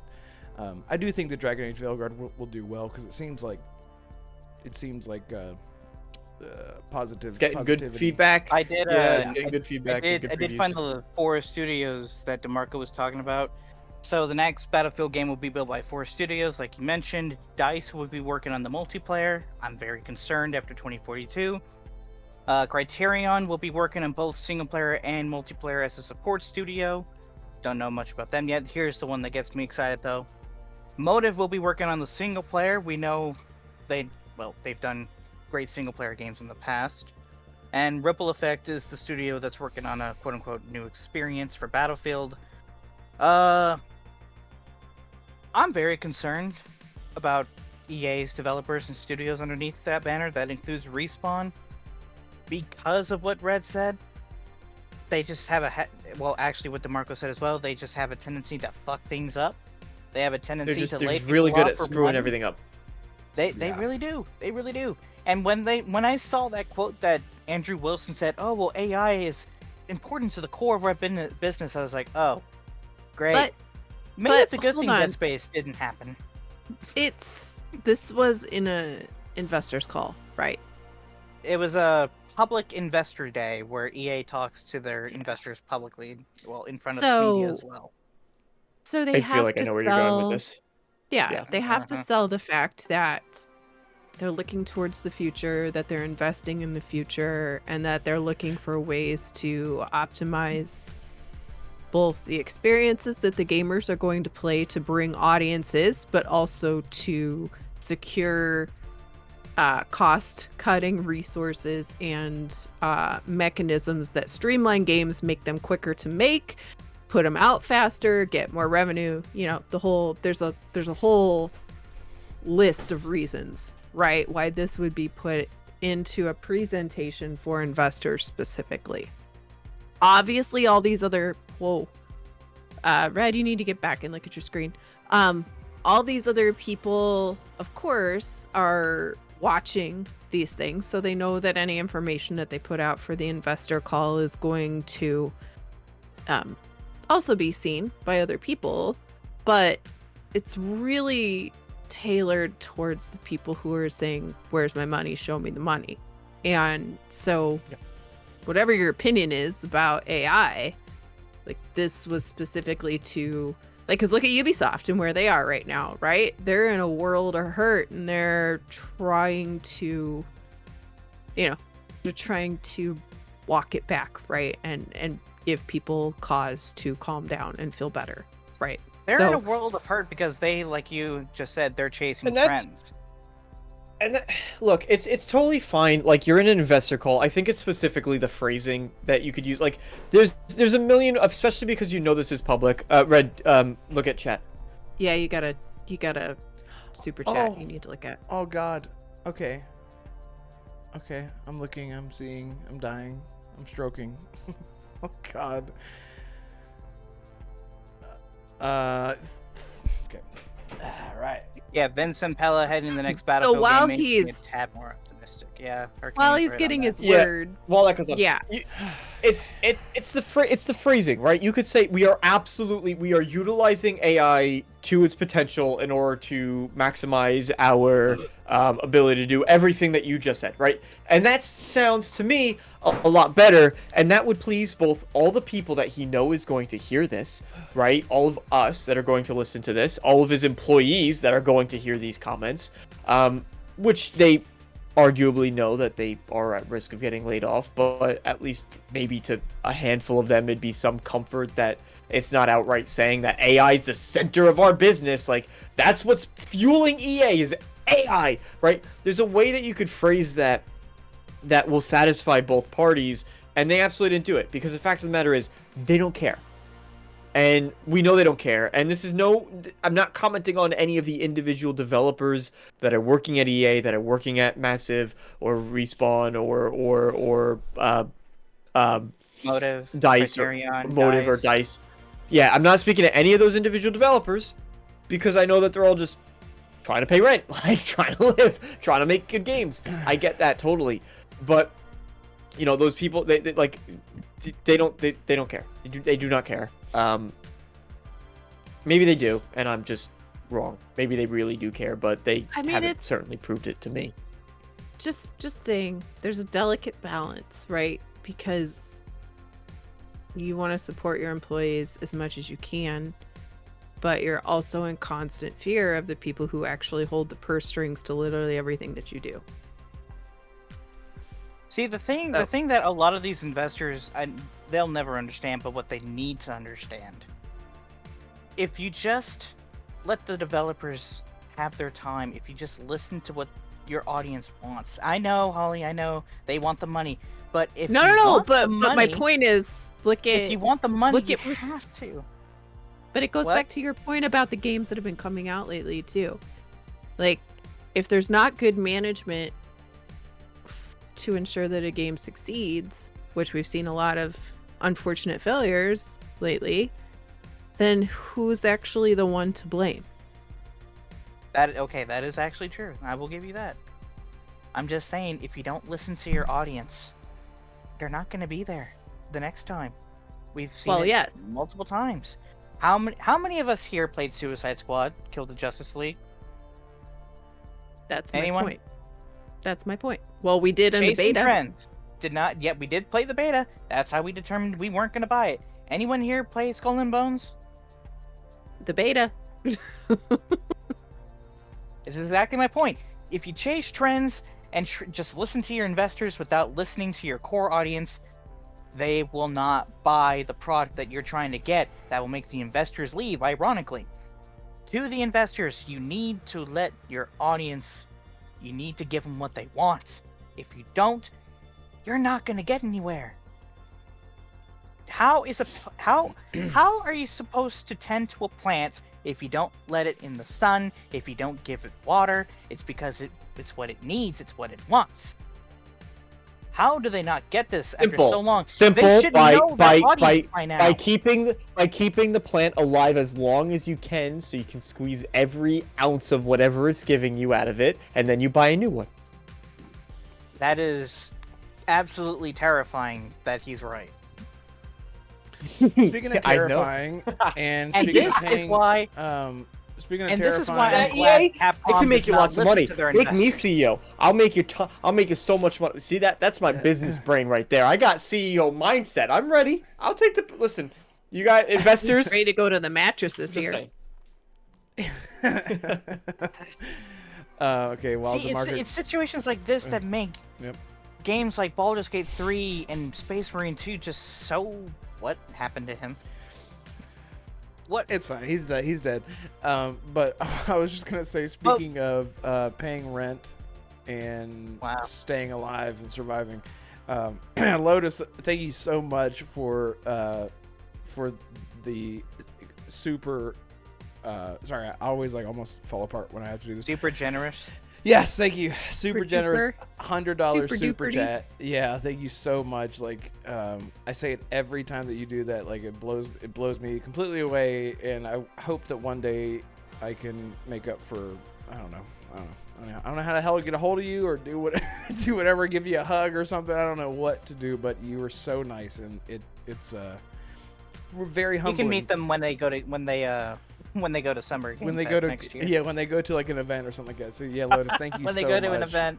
Yeah, I cannot thank you enough. Like I said in chat, I really appreciate the support because it's a very, very scary time right now for me. So YouTube is something that I try to bring some levity to the space, and I don't feel like I deserve it. I don't feel like I deserve it. So it's always like really humbling whenever people donate anything at all, even if it's $2. Like Barry Donnellan donated $2. Thank you so much, Barry. I really appreciate you. And they just said Lotus is awesome. Yeah, Lotus is literally changing lives, keeping people alive. So thank you so much for that. I really, really appreciate you. Anyway, Hey, for the people Holly. watching, I don't want to sit on it too long, but go ahead. No, I was What? just telling Holly. So Vince Impella is calling out Call of Duty. Vince Impella, the head of Battlefield at EA, tells IGN he thinks Battlefield can outsell Call of Duty. So I think This it absolutely year? can. I mean, This year? Is that what we're? I didn't know. I mean, is that what we're going for? I mean, not directly, but always. Side note: Call of Duty Infinite Warfare, one of the lowest-selling CODs, outsold Battlefield 1 in 2016. The problem is Battlefield is interesting, right? And I do feel like kind of like And Halo, superior, right? according to some. I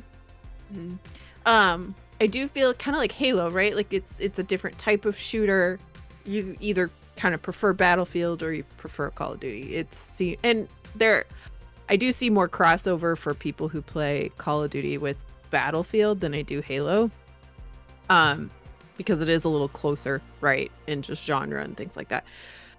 But the problem with that is Battlefield is wildly popular when it was good, and they ran that franchise into the ground so hard for so many years that it didn't, like, Call of Duty's had bad years, 100%, right? No question. But they've had enough longevity, and they've been very consistent about coming out every single year, and they work on their multiplayer every single, throughout the year, right, to improve it while they're getting the next one to come out. And I mean, they have COD leagues, right? Like, there's just all kinds of stuff that's been built with the momentum that Call of Duty snowballed into as it was built. And unfortunately, EA does not give the same support to Battlefield that Activision gives to Call of Duty, right?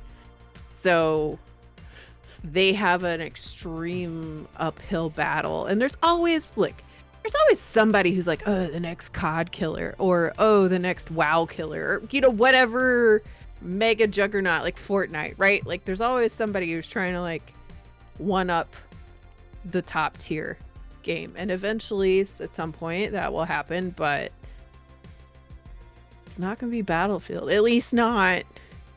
I think you have to have multiple iterations of Battlefield consistently being very good, and also creating modes that would drive those Call of Duty players to want to play Battlefield instead of Call of Duty. You know what I'm saying? Yeah, and I Sending remember Iron the That's a days- hard formula. I remember the days where it was always, at least to me, it never felt like Battlefield and Call of Duty were necessarily competing. It was almost like you had it was almost like the Call of Duty players and Battlefield players were playing the same games at the same time. Yeah. we were like, okay, we're a little bit tired of the rampant or the really fast-paced stuff. We want to go to Battlefield now, and you would at least that was me. Like, that was all my friends. Like, everyone played Call of Duty and Battlefield. So I'm hoping at the very least that whatever comes next for Battlefield, that they aren't trying, because Call of Duty's always going to be Call of Duty. It's never going to, even if it's bad. We've seen this. I'm not just talking out of my ass. We've seen, even when Call of Duty's bad, it sells out the ass, and people buy it and they play it and they bitch about it and they still buy it and they still spend money on the microtransactions and whatnot. Vanguard still sold 30 million copies despite being one of its most lowest points in Call of Duty history. Yeah, 30 million units. 100%. And so How the fuck? And so I'm hoping that at least, because we heard him, Vincent Pella talking about, he referenced, Bad Company 2 as like a sweet spot for Battlefield. And Battlefield 2024 wasn't a bad game. It just didn't invoke the feel of Battlefield. It didn't feel like a Battlefield. Or 20. What did I say? 24. 2024. Oh yeah, that's us every day, right? That's just the battlefield of life. That's life. Yeah, Red, exactly. you're slipping. Yeah, exactly. But yeah, that game supposedly got fantastic, like 6-8 Yeah. months out. Too little, too late. Too little, That's too late. always the problem. Yep, exactly. Jasmine. Yeah, Developing story right now about the Space Marine 2 fiasco. Warhammer 40k Space Marine 2 developer Saber Interactive won't say whether or not controversial YouTube comment is from its actual CEO. If they're not commenting, then it's him. It was actually him. Why is it controversial to begin with? We want to regress back to the point where games are just fun. Yeah, Because he It's not actively, controversial. it's. I'll tell you why it's controversial. Unironically, it's just because he is actively calling out games, and I think a lot of people can very easily assume what games he's talking about, and it's just not very professional. corporately politically. It's not professional. I was gonna say corporately politically correct. my which is God. but it's professional, the same but thing. I know what you mean. It's just not professional to have. Oh my God! Let me wipe someone- my tears with my $100 bills. Ugh. Look, it's Don't- just not professional for someone in his position to be making a comment that's an attack against other people in the industry like that, and it can set a bad precedent. Even though I agree with what he said, and a lot of people do, it sets a bad precedent when you have companies actively going to start attacking one another, even passive aggressively. Okay, so Doesn't mean I we gamers disagree do with that what he said, anyway. but we are going to get to a point where what he says is true. We're either going to stop investing in the games that we're already playing and go back again, to it's the not- games it's that not- we used to play. I know. it's not a I'm just problem saying we're with gonna get what to he that said. point. It's We're not a gonna problem get with to what that he point. said. It's a problem with who said it. I know. I know that. I know he's the CEO. He should have been more professional about it if he did make this comment. But the point is, like you said, he's right. We're going to get to a point where we're not going to tolerate this live service BS anymore. We're going to go back to our backlogs or the games that we played before that we loved. Like DeMarco, you just played Batman Arkham Origins, right? What would you Well, I rather do do? that, Would like, you rather every play year, that or but- Suicide Squad? Yeah. Well, I'll play the Batman Arkham quadrilogy every single year. I do it anyway. You're literal proof of what he's saying. You're going back to the games that Well- you love because you're tired of some of the games that are coming out because of this BS. Over monetization Well, and shit. You're living I'm proof. also just poor, well, and I can't afford new games. okay, I wasn't gonna. I was not implying that he was poor. Wait a minute. Didn't you call me poor because I would? You bitch. I got nothing. Great. Speaking of speaking of bitch, and then I go to shout out someone who gave a $2 super chat. Thank you so much, and that was a terrible transition. I'm the best. I'm the best host ever. Thank you so much to AEC Vic, who said, "What's up? What's up, ladies? Hit that like button." Thank you so much, Vic, for the $2 super chat. I really appreciate you. And to Derry Bonnellan, earlier I said $2. I meant €2, right? Isn't that what that little symbol means? I don't know. I don't know. Also, good news. Infinite Umbra has let us know that the girl is still there, trapped there. So I don't. Hopefully. What's that about? It's fine. Everything's fine. So, Great. anyway, DeMarco, do we have time to talk about Starfield?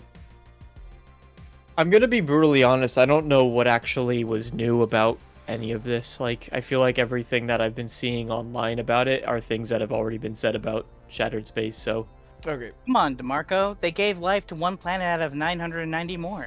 Only 990 more to go. So it's look, actually I'll say what game. I like again. Maybe And not a maybe No there's Man's some new Sky ripoff. details.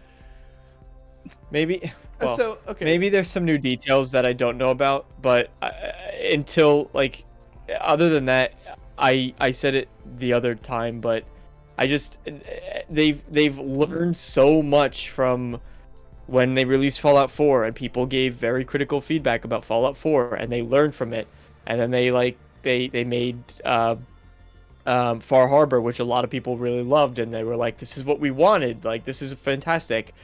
So they learned, right? And now they made Starfield, and people were like, oh, we don't like these things about Starfield, so now they're making Shattered Space that addresses the things that people didn't like about the base game. So they learned. So if Elder Scrolls 6 is not just the perfect game because of all these learnings, then they clearly didn't learn a lot. And that's, you know, the end-all be-all to me about kind of where Bethesda is going. Yeah, and Of course, think, there's more this more is- Starfield DLC after Shattered Space, but There better not be. That's actually exactly what I was. There There is. will be. There will be.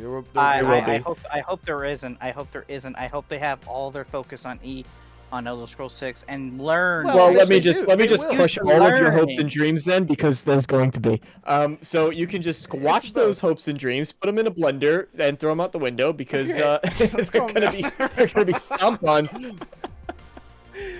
No, Well- I agree. Like, I think that this is a good sign of them taking in because, again, Shattered Space was already part of the pre-order for a deluxe edition, so they already had an idea of what they wanted, but that was over a year ago, and so taking in the criticisms, what I'm really interested to see, and not just specifically about, we're not even talking about Shattered Space, we're just talking about their approach to taking in the criticism.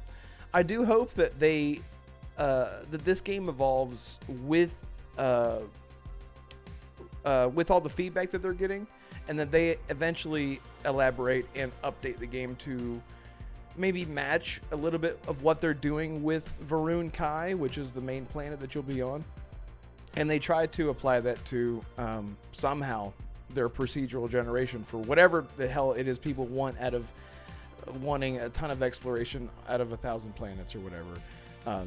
Could have been 10 fucking planets. Make it feel good to explore, because there's over 50 locations in this one planet. So I know that once people by the way, it's $30 standalone, by the way.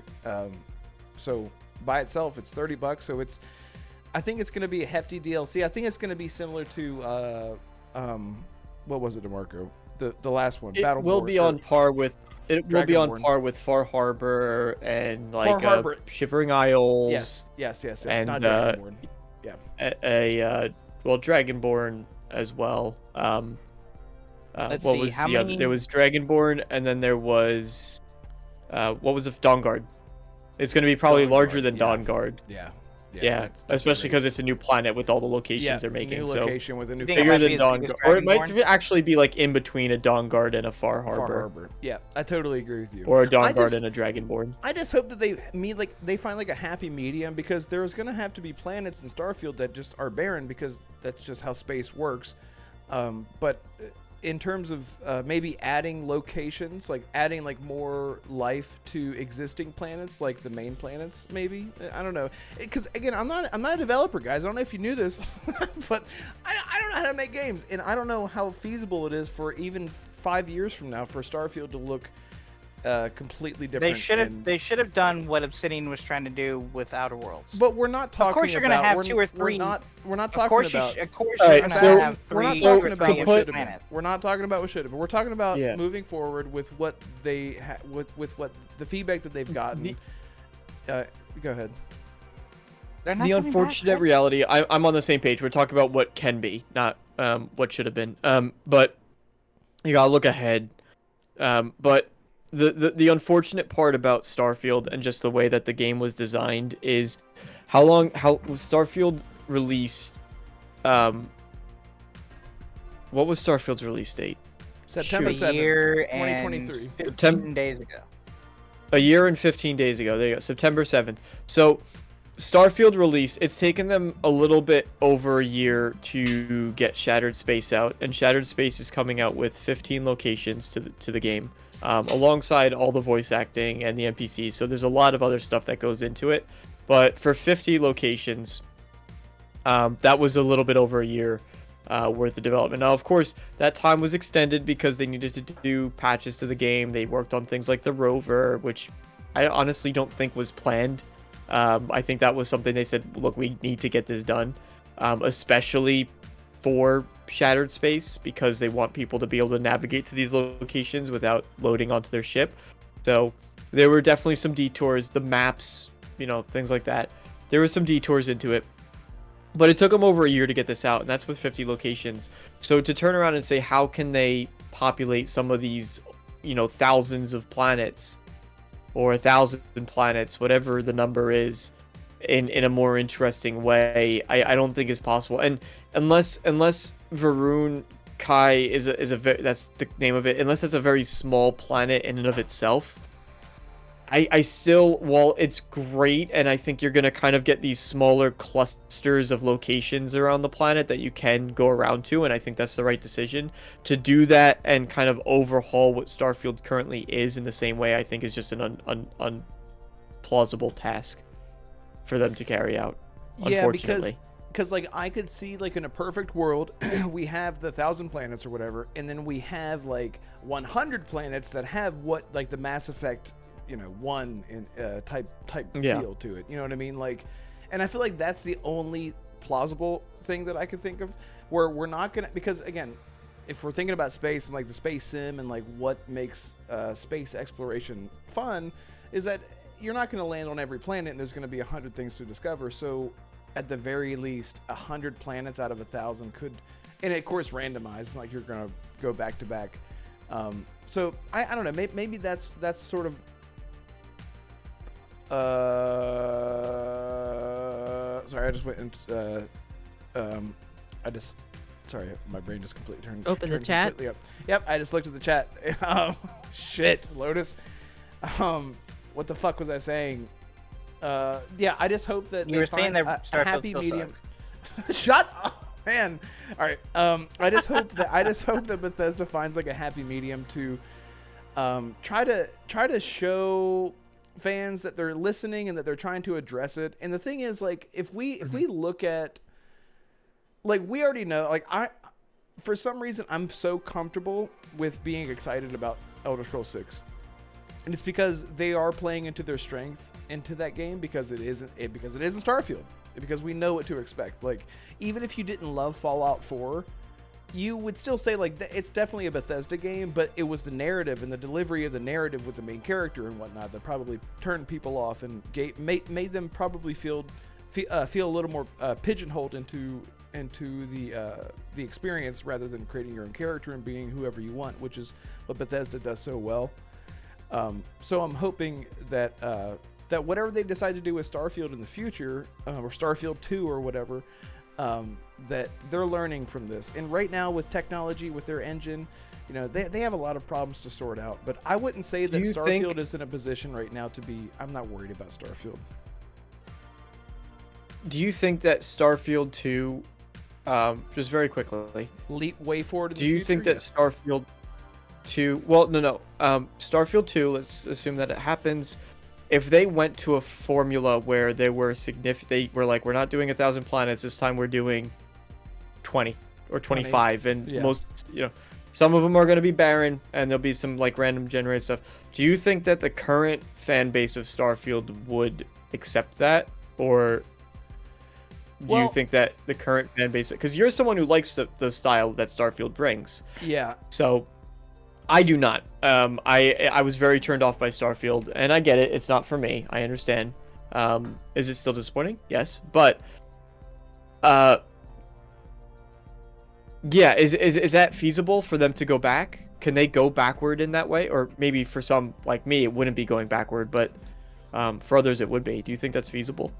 Do you mean like with a Starfield 2, like an actual sequel? With the Starfield 2, yeah. So Starfield has a core audience of fans that the style it did resonate with, you among them, and that's great, and I'm happy for that. But yeah, for that audience that Starfield has captured, if Starfield 2 they decide we're going to bring it back down to 25 planets, there's still going to be some barren rocks and stuff, but it's going to be 25, and there's going to be some that are more fleshed out. Yeah, for sure. Do you think that's a good direction for people For who them like to the current change? format? Yes, because I think what they can do, like I said before, I think with the Starfield 2, they could leap forward a couple hundred years. Technology changes, planets change, and of course we already know like the loop of the game. So whenever you land on a planet, it might not be the same due to, without spoiling anything, the different multiverse stuff that goes on. So because of the procedural technology that they're using, with each planet being different for everyone, or for the majority of people. So what I would hope for with the Starfield 2, with this direction that they're going with Shattered Space, I would really hope that they would take what they already have with the 1,000 planets or whatever, keep that, but then also, like I said before, have like a couple other planets. And I say a couple as in like, you have like your main planets. Like, so for example, right now, let's just take like Aquila City, New Atlantis, Jemison, all those planets.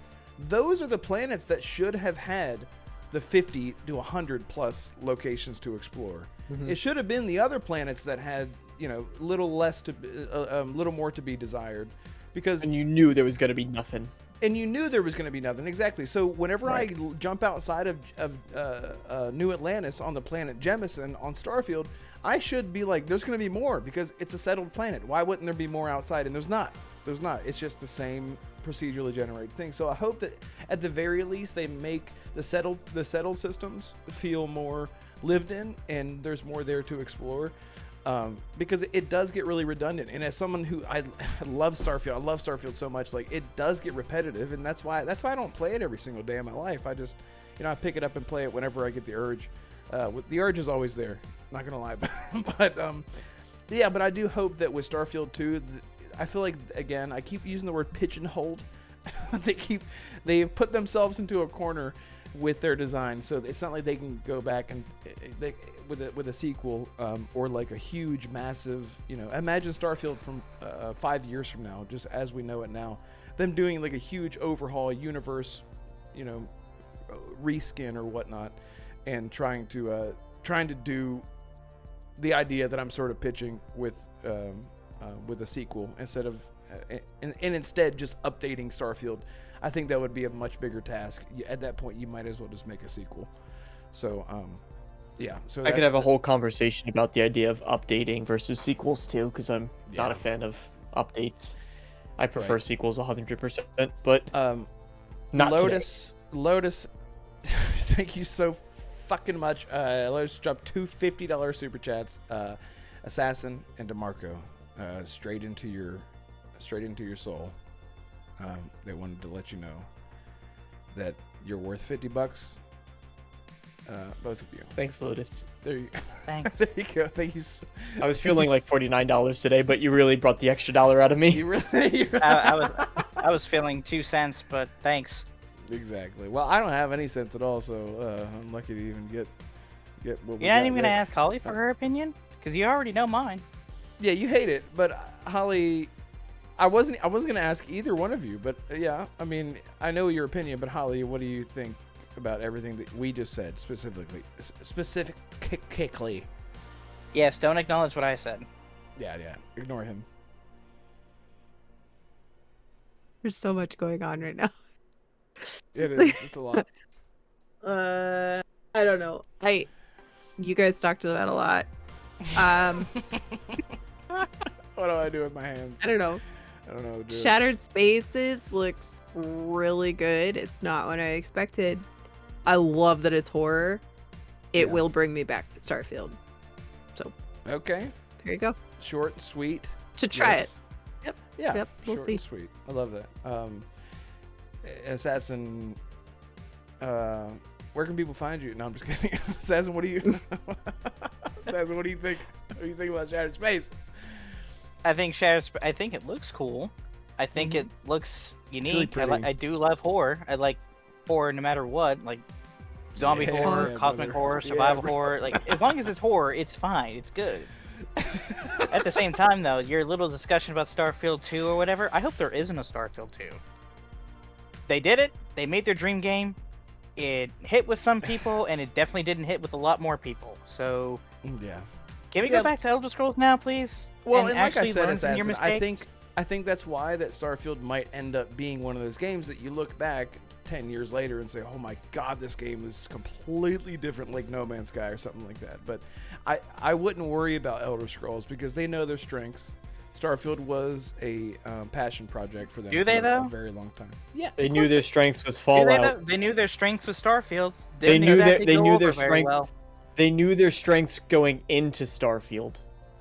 Right. It did So- not work out. Well, let's look at like Fallout 4 with what people complained about. They didn't want a voice I protagonist. love for Fallout example. 4. And It I did do not too. work for Fallout 4 either. But to that point, what all I'm saying is that with the feedback from Fallout 4, people were like, we don't like these things. We don't like this and we don't like that. And they said, okay, no voice protagonist. Here you go. No voice protagonist. And so they just completely removed it. That was just an experiment that, unfortunately, with our massive IP, we had to, use it on Fallout. I'm just 'cause gonna that was say the it. next iteration. But I'm just gonna say it, Yeah. DeMarco. You're free to disagree or not. The only reason why Fallout 4 didn't get as much. The only reason why Fallout 4 didn't get universally panned like Starfield was is because it's already an established IP that's been in the industry for years. That's the only reason. If No, disagree. I knew he would disagree, so I'm curious why he would disagree. It was I share the opinion that most people do, like, and this comes from hardcore Fallout fans. Like, Fallout 4 was a good game at the end of the day. Right. Like, everything that you want out of just to have a fun video game was there. It wasn't a good Fallout game. That's been the rhetoric around Fallout 4 for a very long time. It still is. And I think that Starfield, and I, again, coming from someone who loves Bethesda games, I think the bones of Starfield are not there to have a good game, personally. There's good things about it, like the shooting, the combat mechanics are great. I think that the ship building is cool. I think that the world itself is kind of interesting. There's things that I like about it. So the lore. So there are some stuff there with Starfield. But at the bones of Starfield, I don't think are really salvageable. As much as I would like them to be, unless they were just like, hey, we're gonna take the Starfield and like the Creation Engine 2, and everything that's there and the shooting mechanics, and we're literally just gonna make a smaller game, which is kind of what they're doing with Shattered Space, right? They're just like, it's all on one planet, and that's why people are excited about it. So they could just take everything, all the assets for Starfield, make another game out of it in a traditional Bethesda style, and I think it'd be fantastic. But as far as like the whole formula for Starfield, like the game itself, I don't think it's there. Fallout doesn't have that problem. Fallout 4 had good bones, good structure, and it was just, there were certain elements that I didn't like about it, versus the other way around with, sorry, I'm being very long-winded about this. Fallout 4, good game, things I don't like about it. Starfield, not so great game, things I like about it. Right, so they're exact opposites of one another. So your opinion on it is basically similar to my stance on the Fantasy Creed subgenre games, right? Good games, but not great, quote unquote, established IP games, right? Right, and I feel the same way about Assassin's Creed. By the way, I think Valhalla is my favorite Assassin's Creed game. I'm not saying it's my not Assassin's favorite. Creed.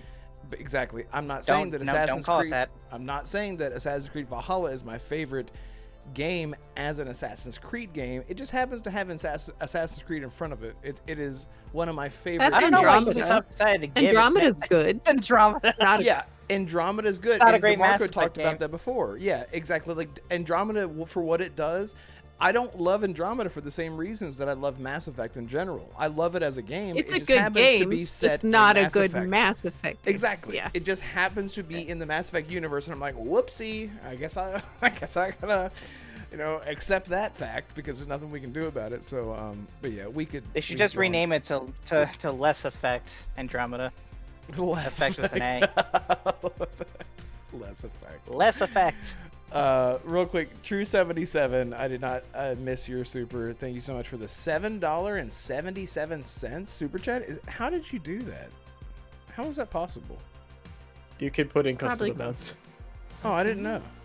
I thought it was only No, set to 2 so and 5 and 10. American Fury, he says it gets a lot of hate because it was an Xbox exclusive. That's not. A good majority of people don't like Starfield because of what it lacked, not because it was Xbox exclusive. These three know that I don't care what console exclusive it is. If it's a good game, I'll say it is. If it's not, I will still gladly say it is. Not. Don't know why I said it like that, but that's just how I did it. Is Starfield a bad game? Absolutely not. Is it a great game? Absolutely not. Sure. But it is a lesson. It is a It's lesson. a fine game. Yeah, it's not It's It's bad. fine. Yeah, and just so It just forgot to put its makeup on, and real now quick, it can't because real that quick. picture is here forever. real quick. True77, thank you so much for the $7.77 super chat. 7's my favorite number, by the way. He does the emoji, peace emoji. Appreciate everyone on this show and in the chat. And that was their first super chat ever? No, wait, that was not his super. What does that mean? That's so cool. If this is your first time super chatting, I swear that True is super chatted. Maybe just like on this live stream. I don't know. That's wild. But thank you so much, Drew. We miss you, dude. True. Hopefully we get to talk to you sometime. I think last time I talked to True77, it was like almost 2 years ago in a party chat with Colt and I. We were talking about snowboard. He was talking about snowboarding or something like that. Like he's like hikes or skis or snowboard. I can't remember. That's how long it's been. Oh my God, Happy Bomb, thank you so much. Happy Bomb dropped a $20 super chat. Thank you so much. And it's is there a backstory behind this character here? How do we find this out? You guys are supporting Red's new lifestyle. Appreciate it. It's called surviving, my dude. That's what it is. Survival is still a lifestyle. Don't knock it. It is. Yeah, don't knock it. Don't knock my survival. Yeah, thank you so much for the support, Happy Bomb. Really appreciate everyone. That one is. Oh shoot. Holly's gonna tell us. No, I found it, but I don't some see lore. the. Sorry. Biggest fans. These people always cheer you on, be the first to like your stream, and love your presence unconditionally. They're your biggest fans. Oh, thank you so much, Happy Bomb. I'm sure that they didn't have any idea that that's what the character meant, but Otherwise, they would have never sent it. yeah, they would have never said it exactly. Like, this is not accurate, but yeah, thank you so much, Happy Bomb. That means so much. I really, really appreciate you with all my heart. Seriously, thank you. Anyway, listen, the show has gone on, and DeMarco is, you know how like whenever you're so angry that you just start like smiling because you're like, I'm so fucking mad right now, I don't know what to do with myself. That's the level that DeMarco's at right now. He's so hungry that he can't see, he's faking it. You're doing a great job. He's like, I'm fine. Fine. Fine. So Fine. I wanted it to end 30 minutes ago. No, you. So Loda Can says, you blame us for having that reaction? The last time we went this long, you yelled at us.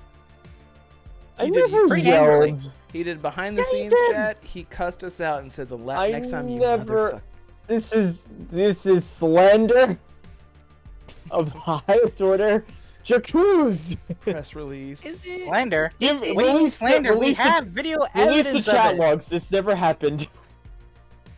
Give me a few hours. I'll find the exact episode it happens and I'll send it to you. See? Release the chat logs. Why go to Okay, the chat sorry. logs when you have actual video evidence?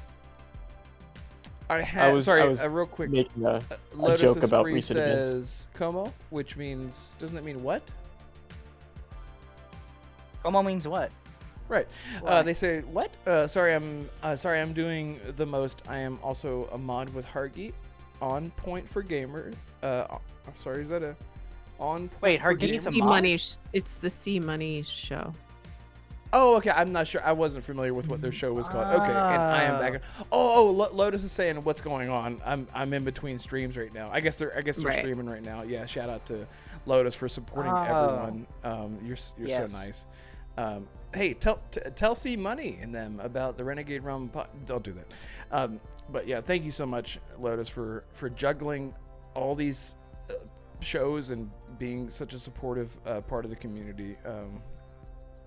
Yeah, you can say thank you a million times, but you can't really feel what we feel with gratitude, or what I'm feeling right now with gratitude. So thank you again so much for your support. I really appreciate it. And again, shout out to AEC Vic and Yadani Kazada, True 77. Sorry, let me jump back up here. I apologize. Brad Ward Fight, of course, with the first super chat. Yeah, and Yadani, Barry Donnellan, AEC Vic, True 77, and Lotus, and of course Happy Bomb at the end. Yeah, really, really appreciate all the support. It's insane. It's insane. So I don't want to. I feel like I'm really long-winded with these thank yous, but it's like, because in real life I would be like hugging you and like tossing you up in the air like a baby, you know, and be like, oh, look at you go, and trying to like, you know, give a little something back. That's a weird comparison. Anyway, In real life, DeMarco would be in the kitchen just ham throwing, making a sandwich. yeah, exactly. Ollie He's would like, be taking the dogs out. yeah, I would Ollie's just taking, be probably playing something else. yeah. Assassin's just in the living room playing a game with his headphones on, leg kicked up. You know, Holly's or DeMarco's like slicing a salami. He's like cutting it up. He's got one of those cartoon Tom and Jerry A sandwiches that gabagool. go up 2 feet tall. He's He's getting it ready for the taking family. care of the gabagool. Yeah, exactly. I'm making meatballs. Exactly. And Holly's just like hand pressing pasta. Is your spaghetti al dente? Oh my god, please end the stream. Okay, let's end this. All right. So Now you know how we feel when you say Mario. After that one was bad. that was bad. He's like, I'm offended. It was racist. Hey, so DeMarco, is it safe to say that people can find you at DeMarco Dude on YouTube and Twitter? Yes. Well, look at that. There you go. And Holly, where is it safe to say that people can find you? In a glass cage of emotion. That's fair. That's relatable. Yeah, I get it. Damn. Yep, that's where I'll be. All right. Great. Yep, that's it. That's all I got. That's it. If you need to Fantastic. talk, Red will be here for you. I will indeed. Always. Always. Assassin, where can people find you, my son? YouTube, Twitter, and Twitch. Assassin Entertainment on YouTube, Assassin52 on Twitter and Twitch. I did release my new video, by the way, yesterday morning. I'm actually Yes. I'm actually happy it got more than the views that I thought it was gonna get, but still. Yeah, My friends liked the video, so yeah. Everyone well, obviously here because that's they're featured in it. live, or if you're listening, but if you got this far in the replay too, just go into the description. Give Assassin a follow on Twitch and on YouTube, because we're trying to bring him out of his his Turtle shell. little shell. Yeah, exactly. His little Marcel the shell. That's what he reminds me of. Little Oh, Marcel the shell. Marcel, it was She's so like everything cute. she says like this. Yeah, exactly. Oh, Marcel's wow. so cute. I Yeah. love Marcel the show. I feel like you guys are making fun of me with this. What? No, we're Oh, not. that makes me No. cry just thinking about him. He's so cute. It's so cute. It's like so cute. It makes you want to just So punch cute. a baguette, right, DeMarco? Yeah. It makes you violent somehow. It's so cute. Yeah. Yeah, it makes you really hungry. Oh yeah, this thing. Thing? Wow, thanks guys. Yeah, it's a little scary. What? No, it's Oh, not. that actually does sound like me. Oh, Now it's sounding like me. It's a bit- Is it it's scary and ugly? looking. I mean, if you look at like just screenshots of Marcel the Shell, you could see how it could Oh be no, like you gotta a watch horror the movie. video. You gotta yeah, watch the if video. like see it in action. His little voice and stuff. Oh, it's adorable. Yeah. Or, like it could, like if you just look at screenshots, you could see how this could be turned into a horror movie. Oh yeah. Stop it.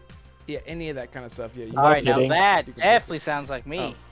All right, well, it's been a great show. It's been a great show. Yeah, and guys, I'm in the description below. That's my Twitter handle if you want to follow me on Twitter. I don't post a whole lot, but I'm trying to. But yeah, you follow me there, and we're all going to get out of here. And thank you all so much for the support tonight. It's been incredible. And I really just can't thank you enough, so I won't stay on the thank you train thanking for so long. So anyway, thank you all. Oh, shit, I said it again. Thank you all so much. We'll see you next week, every Tuesday, 6 p.m. Eastern Standard Time. Be sure to hit the like button on your way out. Leave a comment on your way out. Drop an emoji. Just drop an emoji. Drop a poop. Listen, everybody drop a poop emoji on this video after the show goes unlive. That would help. I'm not kidding. It would help a lot. So I really appreciate you. Do it. Help us get to 100 episodes so Red can finally put us on Spotify. There we go. Exactly. Yeah, exactly. Yeah, that's something that's happening behind the scenes that I keep forgetting about that I'm going to do because I'm irresponsible. But thank you all so much for being here. We'll see you guys next time. Goodbye, everyone. Bye. DeMarco's so going to yell at us. I would never.